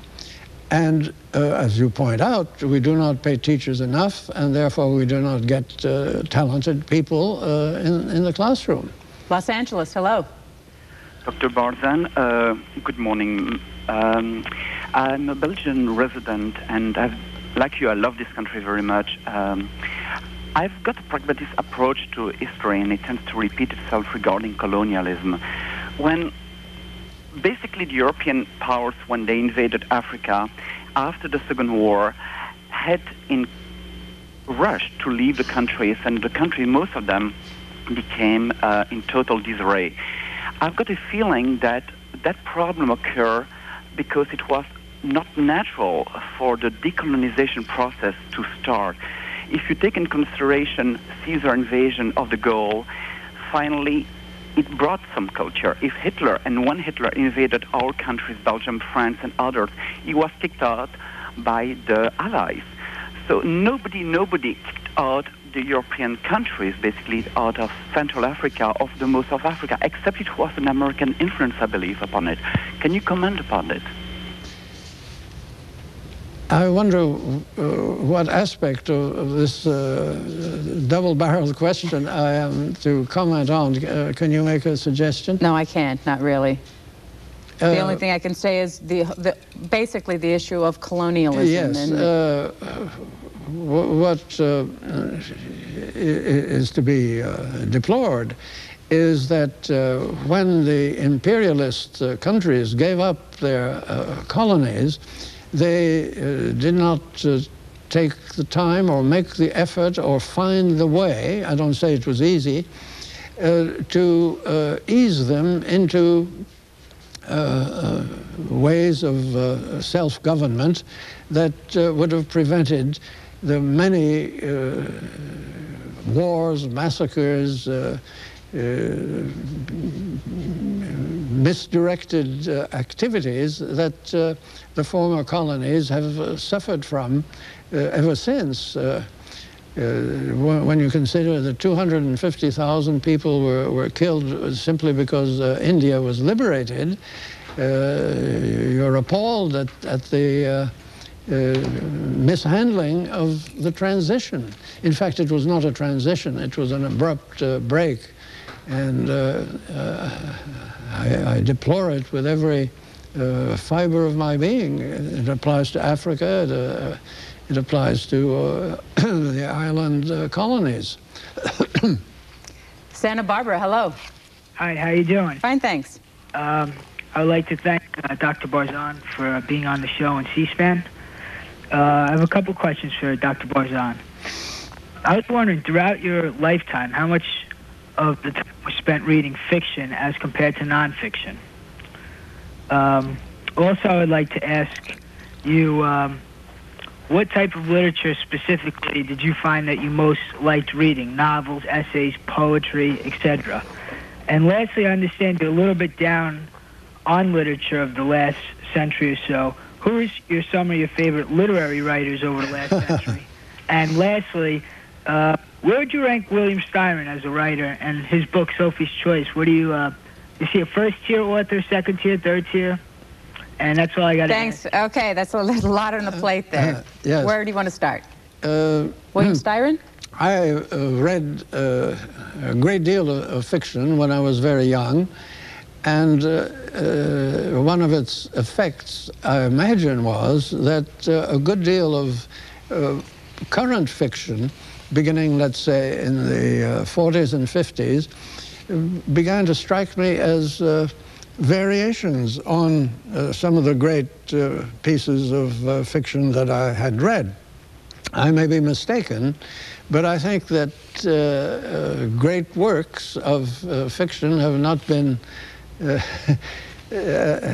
frequent in the last 3 or 4 decades, and therefore I've given up trying. As for preference as to genre in the abstract, I am just as fond of poetry as of novels and of essays and of histories. I'm likely to pick up anything that is in print within the radius of my arm. One email viewer asks what you think of Ayn Rand. Of Ayn Rand?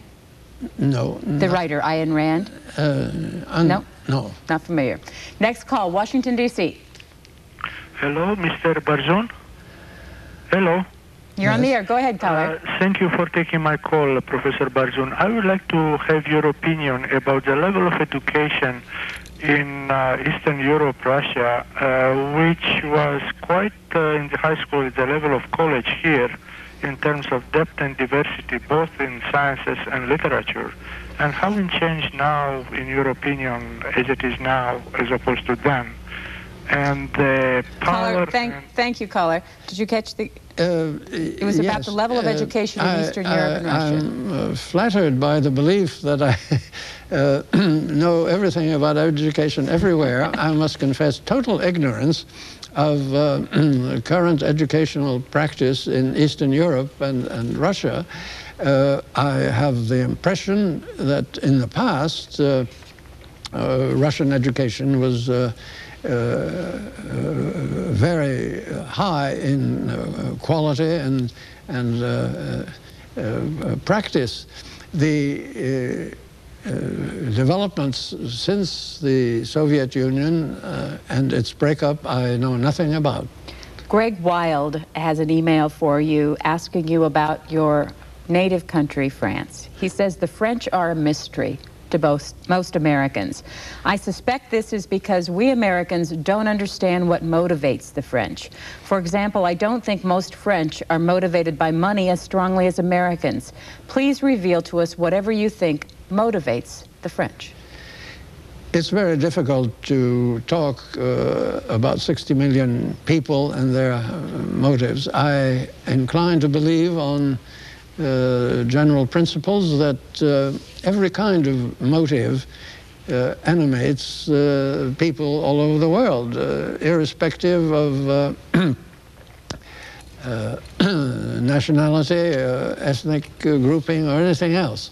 But what happens to the universal human motives is that the culture favors some, and not only favors some motives, but gives them a certain shape or coloring, which creates the mysteries that the caller is concerned about. The French perhaps can be characterized as wanting to rationalize, intellectualize, make principles out of human action. And that is one of the things that creates a barrier, perhaps, to the understanding by other people. But underneath the frequently verbal abstraction or a principle that seems to other people's non-existent, underneath that, the French behave very much like other people. Irvine, California, hello. Morning. First of all, if I may, I don't know if you've ever had a guest who was as intellectually stimulating and quick to answer questions, forthright and honestly. So thank you so much for today. I'm just delighted. My question is possibly controversial, and I hope so, actually.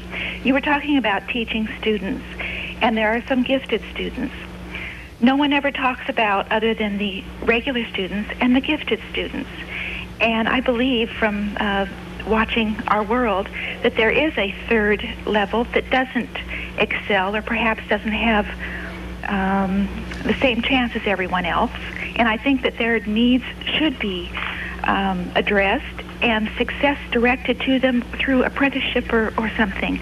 But no one ever, you only have gifted students and the rest of the class. And I wonder if you could discuss that. Thank you. That's a very interesting speculation. But is it proved that between or beyond the gifted and the average, there is a special category of, shall we say, semi-hopeless cases for the ordinary teacher, so that a distinct way of approaching those students is needed? I don't know enough about the workings of the present public school to give an opinion on that. But of course, if such a group does exist, then I certainly am in favor of dealing with them in a special way which will bring them up to average. I think that all children can learn in school, because all children learn from the cradle on. They learn to talk, they learn to walk, they learn to ask questions about this, that, and the other thing. They explore and get into trouble by putting their hands and feet in places where they get harmed. It's simply at school that this passion for learning of all the little human animals seems to stop. And obviously something has to be done about that at whatever level. This is a book from 1959, published in 1959. It's called The House of Intellect, written by Jacques Barzun. And in this, you give the 3 enemies of intellect. Yes. Do you remember what they are? Vaguely. You must understand that all these books that you have here, I have never read. You've only written them. I've only written them, that's right. And some of them are a little hard to find. We had to go into libraries. Some of them are no longer in print. Oh, a good many are. Yeah, but a good many are. You're yes, absolutely right. Yes. The enemies of intellect? Remind me, that is, I remember the thesis of the book, but I don't remember the words that I used to... Position, as we use it, you talk a little bit about the fact that there's an intellectual movement and an anti-intellectual movement. They're scarce. You talk about the fact that they're only more than scarcely 60 years old in terms of the use of the language. Let's see. I'll have to read on a little bit here to know. Maybe I better take a call and we'll come back to this. All right. Is that okay? Yes. It's fine. Charlotte, North Carolina. You're next. Hello. You're on the air. Go ahead, sir. Hi. Good afternoon, Professor Barzun.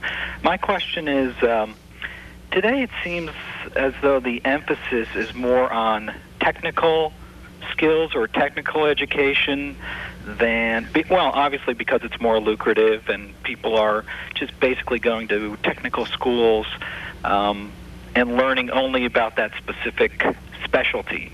Do you think, and in lieu of a liberal arts education, do you think that is benefiting our society, or do you think that is detrimental to our society? And I'll take your answer off the air. Thanks.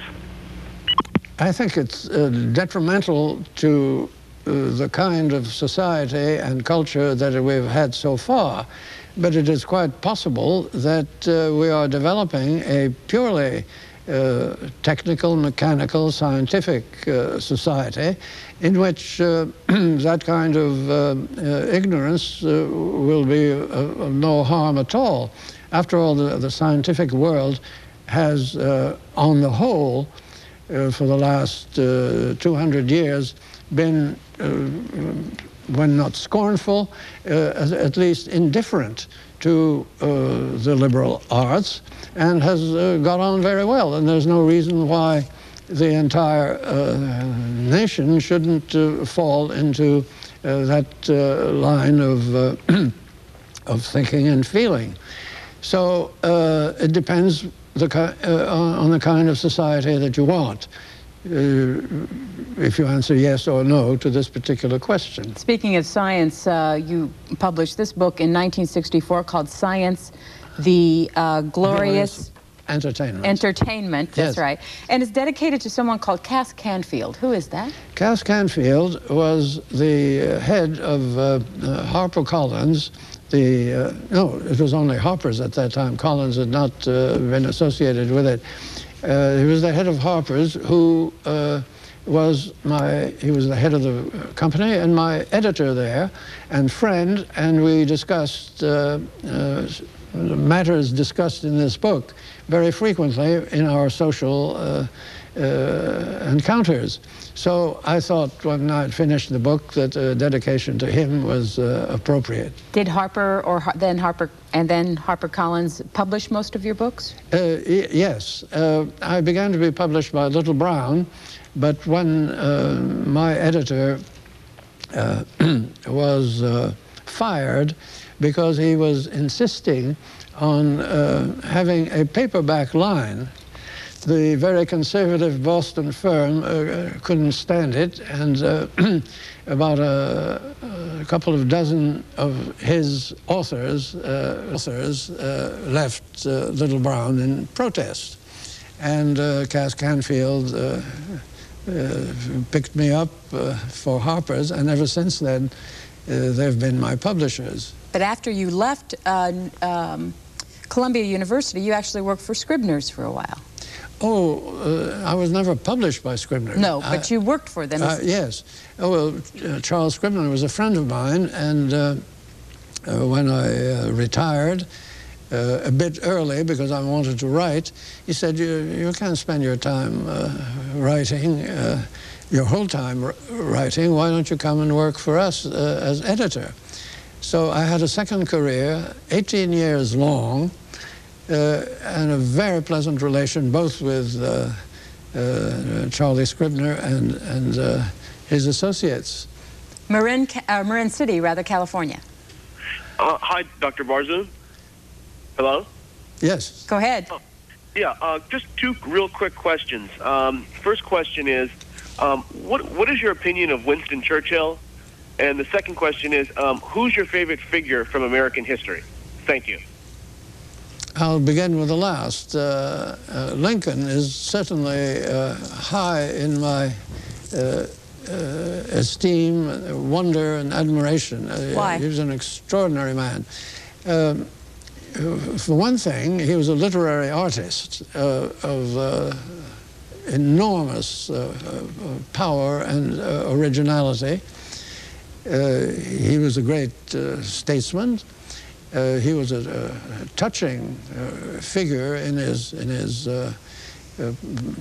appearance, personal relations, behavior in all sorts of situations. He was an extraordinary man, and although I have many other admirations among American writers, statesmen, and others, he stands out for me. And Churchill. What do you think of Churchill? Churchill was a specialized type. It took a war to bring out his best qualities. Certainly performed a heroic task magnificently in the Second World War, whereas before that he had been a wayward and not altogether admirable character. You were teaching during the Second World War. Yes. Did it have any kind of the same impact on you that World War I had on you as a boy? Nothing comparable. I was a civilian aide to the Navy Department, charged with helping to organize the V-12 program for college students all over the country, and I traveled. That's where I learned about the doings of many colleges where I would never have gone to visit before. So it was a period of hard work and great tension and anxiety, but it was nothing like the impact of the other on a mere child. Houston, you're next. Hello, Houston. Hello. Dr. Barzun, in the prologue of Dawn to Decadence, you refer to an aspect of the modern sensibility as a floating hostility to things as they are, and speak of, in the next sentence, of anti- and post-modernism, that sort of thing. I wonder if you were to write an article expanding on that notion, what you might use as evidence for the proposition. The floating hostility is made up, I think, of two things. Irritation at the bureaucratic aspect of daily living. One is surrounded by demands and rules which make life difficult. Everything from filling out forms with one's name and address to untwisting the barbed wire of mistakes made by every kind of institution, not willfully and not to cause harm, but simply because there are too many things, too many people, too many details, and human failure creates those mistakes. And then beyond the anonymous, nameless bureaucratic pressure, there is the pressure of the extraordinary number of people and the means of communication with them. So that at times, even a phone call from a good friend is a nuisance. Not the talk on the phone, but the fact that the phone rings. Well, I needn't detail what everybody knows who's alive today. And I think that creates what I called a floating hostility. It's there, ready to be felt the moment something happens, and things happen hundreds of times a day. Was there a second part to the question? Nope, I think that was it. Let's take a call from Roswell, New Mexico. You're next, Roswell. Good afternoon. Thank you for taking my call. Yes, good afternoon. Thank you for taking my call. Dr. Barzun, do you believe that the American approach to learning of different languages, a paucity thereof, has been detrimental to Americans being interested in education, much less in intellectual development? Yes, my answer to that is yes. The fact that there is a scarcity of native speakers teaching, whether in the lower schools or in college, the fact that that very useful arrangement called a language laboratory, in which tapes are made of the right way to pronounce the foreign language, and then a tape made of the student's pronunciation, is a wonderful device for making students who are still plastic in their vocal cords pronounce words correctly from the point of view of the foreign language. So the fact that we're a huge continent with one neighbor that speaks English, Canada, and the other who has been woefully neglected until very recently, has meant that language study is considered marginal. In Europe, they study foreign languages because they're 10 minutes away from the other frontier. You had a personal experience with this, not in a foreign language, but you wrote someplace that your grandmother was instrumental in getting you to improve your pronunciation in French? Oh, no, I don't think that. My great-grandmother... Oh, your great-grandmother. I see what you mean. No, she taught me pronunciations of a few words which were differently pronounced in her youth as a matter of interest, as a curiosity. She didn't expect, for example, that the plural of the word they, il, I-L-S, should be pronounced E without the L. But by the time that I was in school, I had better pronounce the L or I would have been called down. Paul Alpert writes in an email, please comment on Alexis de Tocqueville's Democracy in America, and especially his very critical comments. He was a great observer, and his book is a masterpiece. His criticisms are very up-to-date. I quote one in my recent book to the effect that there is a very close limit in this country to speaking freely, that within a certain circle of subjects, and it differs with time and place, one can be as independent and far from a common opinion as one wants, but other subjects are absolutely forbidden. McDonough, Georgia, go ahead. Yes, Dr. Barzun. I was wondering if you had any thoughts or comments on the diagnosis of children today with attention deficit disorder and ADHD, and the prescriptions of mind-altering drugs such as Ritalin and the like. I don't know anything about the drugs, but I venture to think that some of the attention deficit disorder comes from the fact that the lesson, the class, the teacher are boring beyond belief, and that an adult put there and required to spend the greater part of his day listening to such teaching would drive them to rush out and hang themselves. Chicago, you're next. Yes. The question for Dr. Barzun is, how is it possible that scientific progress cannot prevent decadence in a civilization? Thank you.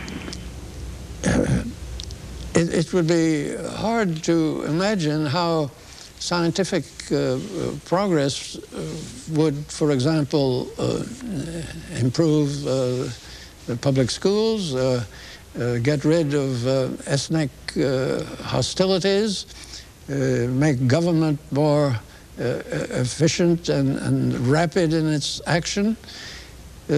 Science deals with a very limited part of human experience in a very special way, which is not transferable to other situations. There's no scientific formula for making people behave well or for doing anything else which is in the strictly human sphere. Bloomington, Indiana. Professor Barzun, you've talked about liberal education on several occasions this afternoon, and I would like to ask if you could deploy your considerable authority, which you've developed through experience and through your work. If you could, how would you put liberal education back into our undergraduate education? And let me try and pair two things up that have come up. One from Jerry Bruner, who said there are two great ways of knowing, basically paradigmatic, scientific, and narrative, both with different standards of judgment. Stephen Toulmin, a philosopher, has looked at reason versus rationality, and in turn has said that there are differences that we ought to privilege, but we ought to teach both. Now, this is not C.P. Snow's Two Cultures. Nonetheless, it is a plea for putting liberal education, which teaches reason and rationality, back into the undergraduate curriculum, sir. Yes, I'm certainly in favor of doing that, and it shouldn't be difficult as far as the conception is concerned, because it existed down to fairly recent times. The curriculum of the 20s and 30s and the early 40s was entirely liberal and to that extent educational for those who wanted to follow it in a serious way. Specialism has overtaken the faculty. There is part of the great trouble. Instead of teaching, let's say, anthropology humanistically, the anthropology professor wants to make other anthropologists out of his undergraduates, and they're not interested in that. They're not ready for it. They're not going to be anthropologists no matter what he does, unless, of course, one or two out of the 50 or 100 has that ambition, which is perfectly legitimate, but doesn't belong in an undergraduate college. As you indicate by your question, the whole matter is a state of mind.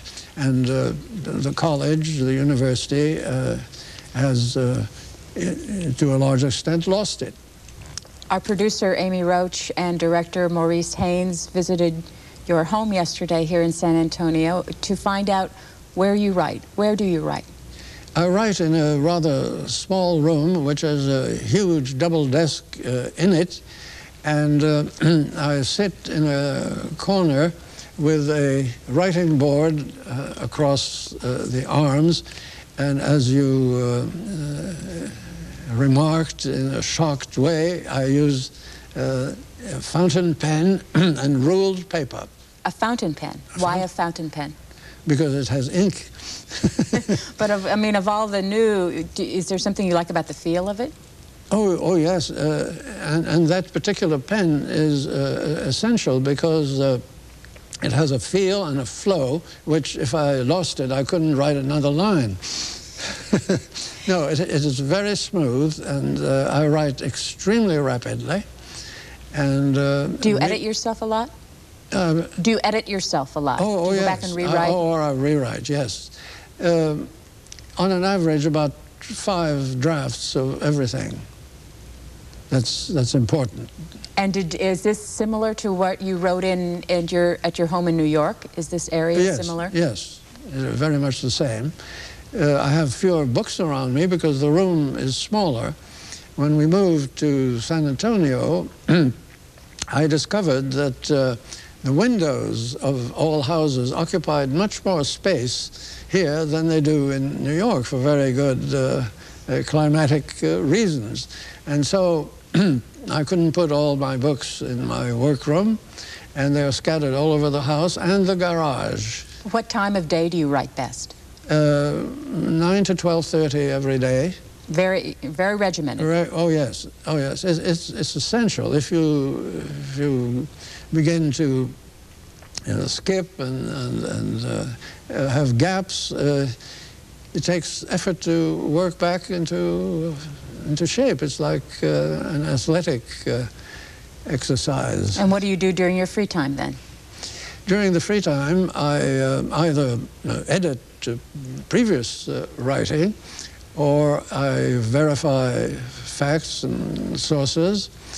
I read the newspapers and a certain number of periodicals, and I take a nap. What do you do with your longhand? Do you have someone who types it up for you? Yes, I have a former Columbia official, a marvelous woman, not least of her great talents being that she can read my handwriting. And she lives in New Jersey. She's now retired. She sends me back, typed beautifully, what I've written illegibly. And would you fax it to her? Yes. No, don't fax. We use overnight mail. Oh, FedEx or an overnight mail delivery service? Yes. It works very well. Los Angeles, you're next. Hello. Very much, Professor Barzun. I'd be interested to know what your opinion is of the ideas of the late Isaiah Berlin and how you would compare Isaiah Berlin's view of modernism to the view of modernism expressed in your book, Dawn to Decadence, and otherwise. I have great admiration for Isaiah Berlin. He was a profound thinker on any number of historical subjects and on life in general. And we differ about modernism because I think he's much more tolerant of the deviation that I note in modernist attitudes. That's all I can say. I don't know, never having discussed the subject with him, what his reasons were. Laurel, Maryland, hello. Hi, how you all doing? Fine, thanks. Doctor, I would like you to comment on what I feel is become, especially here in the United States, a disdain of those that work with their hand, the loss of the dignity of a workman or a craftsman. I myself personally feel that a lot of this is due to the fact that so many people today now think that if their children do not get into college, they will be failures. I doubt whether there's disdain, really, for the craftsman. I've never encountered it when I've been in touch with craftsmen, people who build boats, for example. I'm interested in boats. But another consideration is at work, which is the feeling that the child must become a worker with his hands because it's much more profitable and much more, how shall I say, entertaining to belong to the service classes who handled paper and used words and not their hands. I was shocked years ago when President Conant of Harvard wrote a book about American education and recommended a great extension and improvement of vocational schools. And everybody was up in arms. They said that's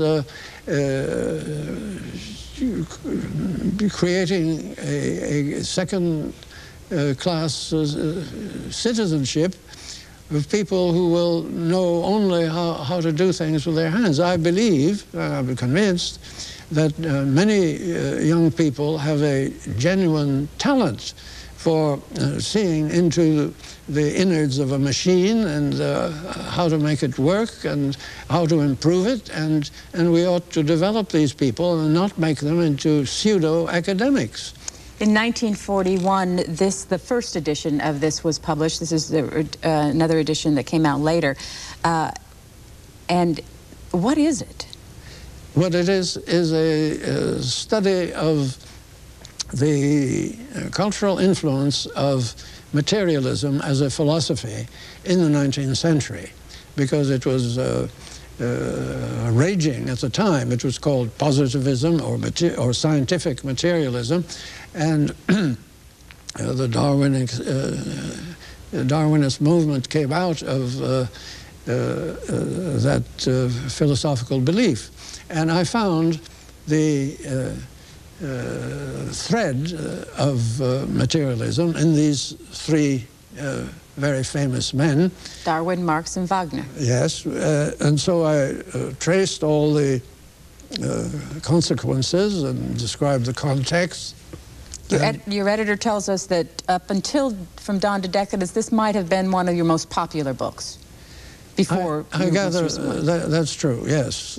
Well, Teacher in America was more popular because it's never been out of print since 1945. And The Modern Researcher sold more than 1 million copies, is that correct? Oh, yes. That's a textbook in research and writing. And I'm not the sole author. Henry Graff, my colleague and friend, is half of it. Los Angeles, you're next. Yes, hello. I'm interested in your opinion about the recent approaches to reading literature and history that have been created by deconstructionism, Foucault, Derrida, and so forth. I can't imagine that you're altogether fond of those kinds of readings, but is there anything about them that you do find instructive? And I'm sorry, could you just repeat what kind of writing you're saying again? We didn't quite get it. Sure. Sort of the late continental approach, which is known as deconstructionism. Right, okay, thank you. I just didn't hear that. I regret to say it, I don't find anything uplifting or illuminating about those movements. They seem to me rather perversely anti-cultural. To tell an author that he has no intention and has not produced a fixed text seems to me almost like adolescent rebellion. I would probably be hanged for saying that, but I don't mind. Do you kind of enjoy being controversial? Oh, no. You don't enjoy it? Oh, I don't at all. But you are? Sometimes. I think of it as being only myself. Washington, D.C., you're next. Yes. Do you have any thoughts on why a man such as Adolf Hitler could go so far to realize his ambition and, above all, could find millions of willing tools and helpers to execute such an ambition? There's one consideration that struck me on that subject. It is that for 200 years, what is now Germany, the central portion of the European continent, was the theater of all the wars of the other powers surrounding Central Europe. That created in the population of that region a sense of perpetual humiliation and a feeling that they were absolutely worthless.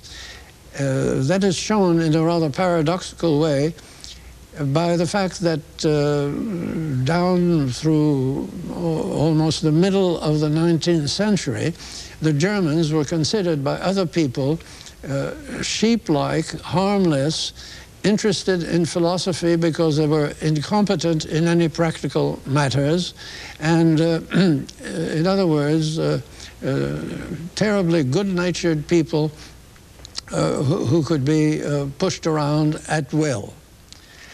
Bismarck began to reverse that feeling among the Germans by unifying Germany under the leadership of Prussia, of which he was the Chancellor, Prime Minister.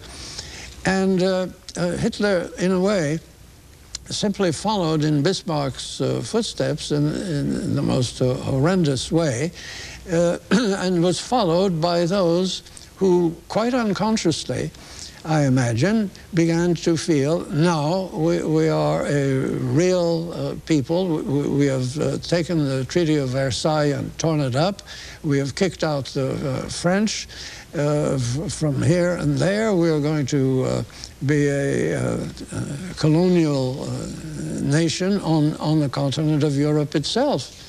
Take the Sudetenland and Austria and so on. That seems to me to have been an element added to all the others that have been widely discussed. San Diego, hello. Oh, hello, yes. I hope you won't think my question is too trivial. First, I want to express my gratitude for your program and for the person and scholarship of Jacques Barzun. My question is, would you be willing to tell me what kind of fountain pen he uses, whether it's a fountain pen that uses cartridges, and what color of ink he prefers?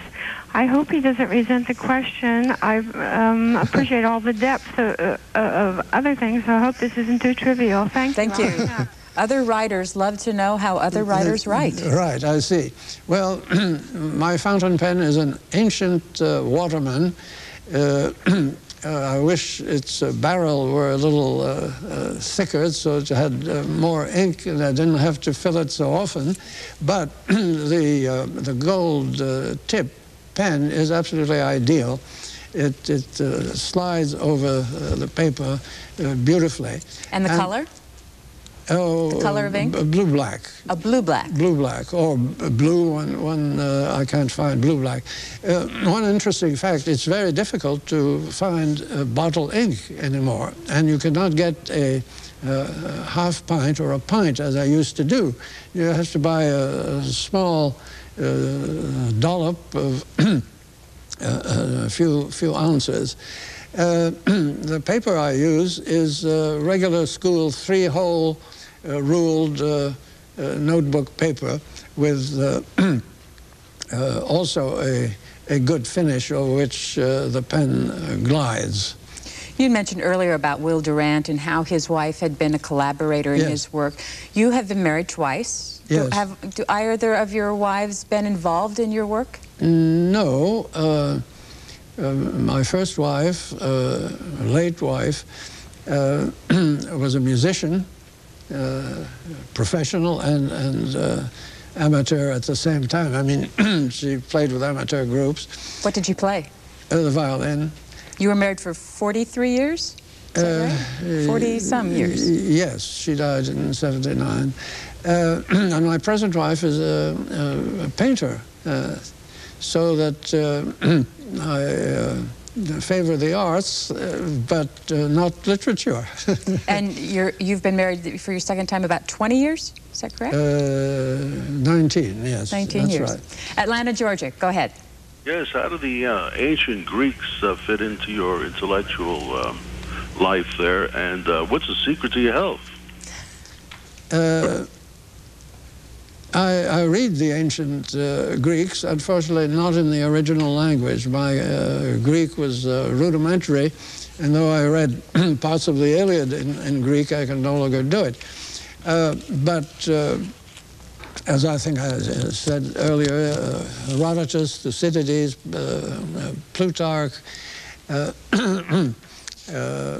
and Plato and Aristotle, of course, I have read and reread over the years for both pleasure and professional reasons. Well, the other question about your health also fits into an email question that was sent in. My health? Yes, and they ask you how you kept your health up so well, and another caller, or another writer actually asked, saying that becoming elderly herself, she's interested in to hear how the awareness of death influences your life now. Oh, I don't think about it. I shall welcome it when it comes, because as one gets older, one finds more and more limitations of various kinds. I miss walking, which is now extremely painful because of spinal stenosis. And I suppose I've kept my health partly by being always very busy and not thinking about it, although I've never been extremely healthy in the sense of buoyant and bursting with health. Never. Subject to headaches and things of the sort, all the professional malfunctions. And once or twice I've been seriously ill. The last time, just a couple of months ago, January and February, and had to go to hospital and operated on, but then put together again and able to come here. Next call, Los Angeles. Go ahead, Los Angeles. Hello, Doctor. Yes, yes. Yes, I have a question for you. I'm a big fan of your book, Simple and Direct, on the subject of rhetoric. Yes. In which I noted you make the point that an author must make his point by means of the best word. The French call it the mot juste, I believe. Yes. And but I've noticed a hidden taboo in our society against using the key words for things, if in doing so we might offend the walking wounded. And I ask you to comment on the fact that this, or the possibility this might contribute to the floating hostility you mentioned earlier. Oh, I wonder about that. There are too many soft words, euphemisms for the right thing. I remember when I was interviewed by the New York Times on retiring from Columbia, the interviewer said, "How does it feel to be a senior citizen?" I said, "I'm not a senior citizen." He said, "What do you mean?" I said, "I'm an old man." And he was quite taken aback. It's a pity that we do this kind of thing. And I suppose part of your question is that people are suspicious ahead of time that they're going to be called old, and so they invent the other term to help out the next time. But it's not intellectually sound or healthy to fear having a spade called a spade. Not that you have to mention a spade at any particular time, but when you do, let it be what it is. Hartford, Connecticut, hello. Hello. Hello, Dr. Barzun. Yes. I was just curious if you had ever heard of a book by Charles Weingartner and Neil Postman.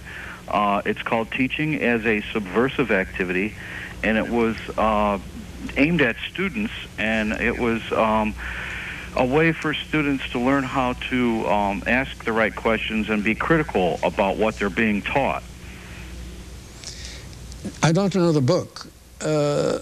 I doubt the value of having students critical at every moment. One owes it to anybody who utters anything to listen carefully and think things over before criticizing.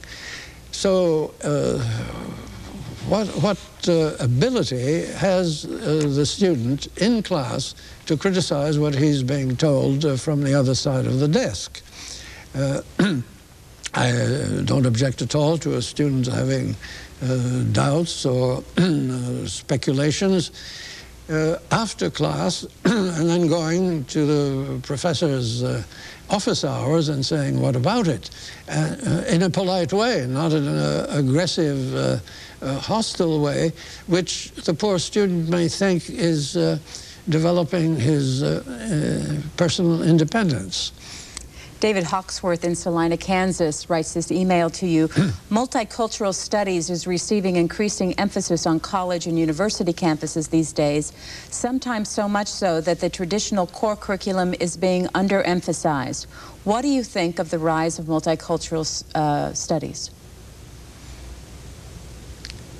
I believe that almost any course which has the word studies in it is not in the best interests of the college student.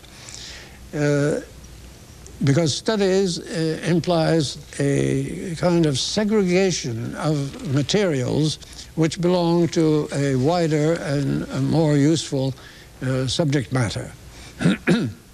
For example, one should study European history and not necessarily the history of any particular region within it. And that holds for all the new subjects which have invaded the campus during the last 30 years. Folsom, California. Yeah, thank you, Professor Barzun. I was wondering, you mentioned earlier with regard to the perceived pseudo-intellectualism, which is kind of reached by some people in the working classes. In a democracy where we have a great deal of where the legs and the arms of our society are the working classes and the craftspeople, don't you think it's a necessary that being participants in our democracy that every person has a well-rounded education and a good background in the arts? And then secondly, just to maybe jog the doctor's memory, with regard to Ayn Rand, you mentioned that you didn't know who this author was earlier. Two of her books would be Fountainhead and Atlas Shrugged. Some people seem to think that she has a big impact on today's philosophy. Thank you. I want to say first that when I mentioned pseudo-intellectualism, I certainly did not have the working classes, as you put it, in mind. On the contrary, at one point in the student uprising in Columbia University in '68, the members of my seminar said, we would like to take a week off and go and visit some people who are workers, construction workers, and people in offices and so on, and find out what they think about this student protest. I said, fine, go right ahead. I knew what they would encounter. When they came back, they said, why, it's perfectly marvelous. Those people have ideas of their own, and they can talk about them in the most intelligent way. And I said, I didn't say I told you so, but that's what I thought. The pseudo-intellectual is a character in between the sensible, ordinary person who knows all about his own affairs and has a good judgment of character and other people's attitudes, and the true intellectual who doesn't think he's an intellectual at all, simply using his mind in a normal way. That point is very important and has to be settled. Now, the second part was about Ayn Rand, and again, the Atlas Shrugged and the Fountainhead. I merely said that I had heard of it, But I've not read her work, though I know a good deal about one aspect of it. Her theory of art has been the subject of a large and very interesting and thorough book by Louis Torres, T-O-R-R-E-S. And I was privileged to see some advanced pages of that, and finally I read the whole book, and so I not only remedied my ignorance of the work of Ayn Rand, but I admired a great part, not all, of her theory of art. Lansing, Michigan, hello. Hello, Dr. Barzun. I've been a great admirer of your works for about 20 years, since I attended New York University in the early 80s. And I must say, listening to you is sort of like a modern-day version of the conversations of Goethe with Eckermann and Alfred North Whitehead's dialogues with Lucian Price. One thing that you wrote about that really inspired and influenced my development as a writer, you introduced me to writers like Albert J. Nock and John J. Chapman, two people that you linked together in what you described as the great American tradition of the judicious eccentric, along with H.L. Mencken, Mark Twain, and Finley Peter Dunne. And I wonder if you might sketch a little bit what that tradition consists of and what sets it apart and makes it distinct.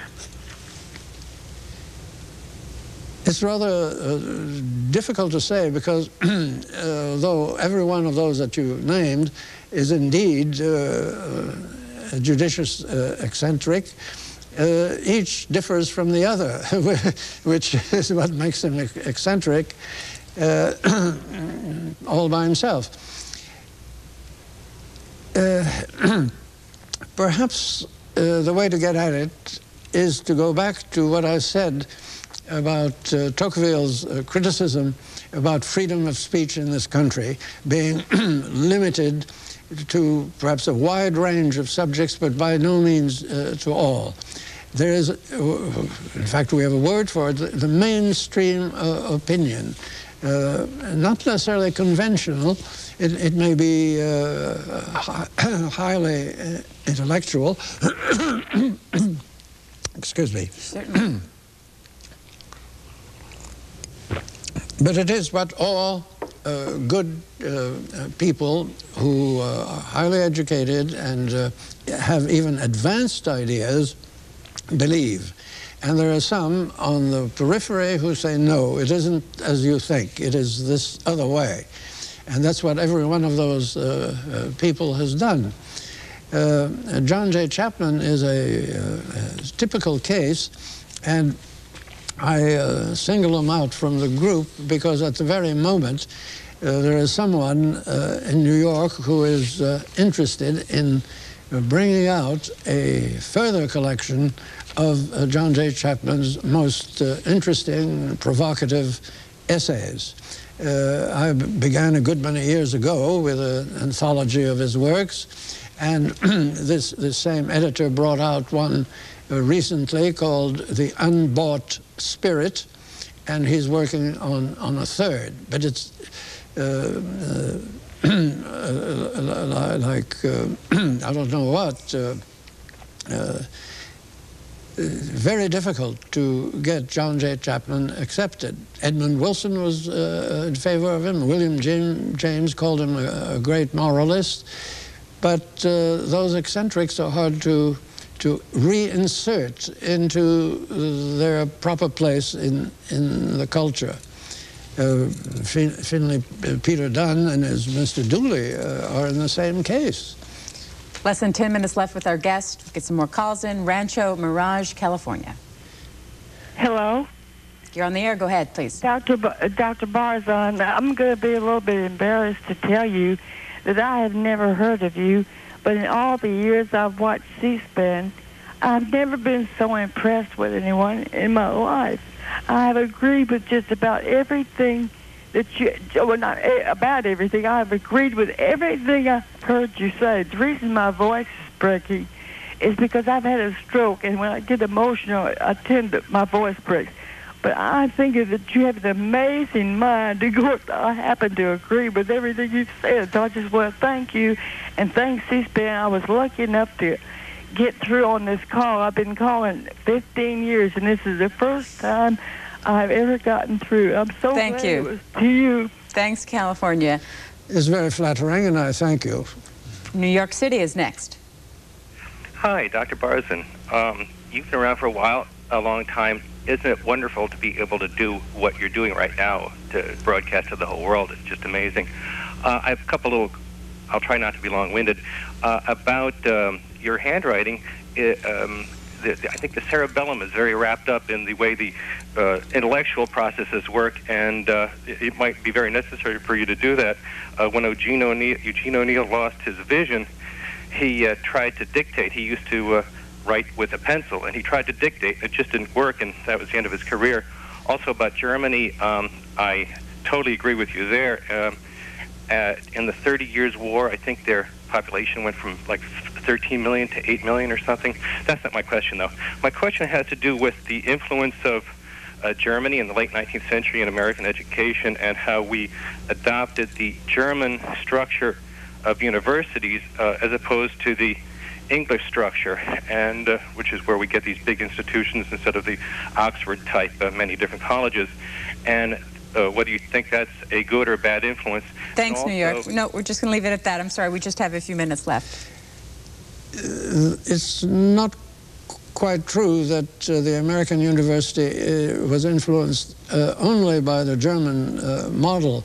The creator, one of the two creators of the American university, John W. Burgess, went abroad for 2 years and studied German and French universities. And he combined the two systems in the Faculty of Political Science, which was the first graduate school in this country, along with Johns Hopkins. And it was Gilman at Johns Hopkins who invented the Ph.D.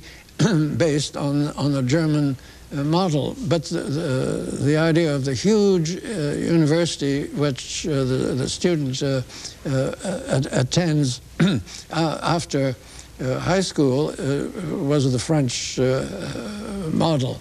And what is really distinctive about the American system is that it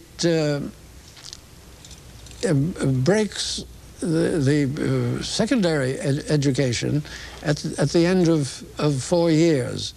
In the French lycée and the gymnasium, the first 2 years of college are glued on to the high school, or rather they never were separated, they don't have to be glued on. And therefore there's a fuller preparation for what then becomes graduate work. So when you compare the American university with the English, or again with the European, there is this discrepancy. The English college really is a kind of graduate school because it's so specialized. You read history, you read literature, you read a foreign language, or you read physics, or you read law. Are you glad you made that choice of Columbia over Oxford so many years ago? Oh, yes. Yes. You didn't find the cowboys and Indians, though, when you got here, did you? No, I certainly didn't, and I was greatly disappointed that north of New York there was no hard writing. Let's grab one last call for you. Tucson, hello. Yeah, this is Tucson. I was curious about your comment that you didn't think that a particular study of a particular region or area or group was not beneficial. And to that segue, I'd like to ask you about teaching black history in schools, and is that not important? And my second... Well, I'm sorry, caller, we won't have time for the second one. I didn't say it wasn't important or interesting to study a particular group. I said for college use and for the purpose of liberal education, which is limited in time. you must make a choice, and I think that the wider scope, the more general and how shall I say, principled information, knowledge that gives you general principles for further study and further thought should take precedence over the other. We have not been able to touch many of your books today, but if people want to go to our website, which is booktv.org, they can find a complete list of Jacques Barzun's books if they want to go and find some more of them. This is his most recent one, From Dawn to Decadence. We're going to leave today. I have this one question that came in as saying this: might not women be our saviors from our decadence? When women work through their realistic rage at their oppression, will not their natural good sense and influence over the young revive our civilization? Any more than I can give the motives of a whole nation, I cannot attribute particular talents to women over men or children, as far as that goes. I can't imagine such a group activity making over a decadent culture. Men and women will do it in the course of time. That's all.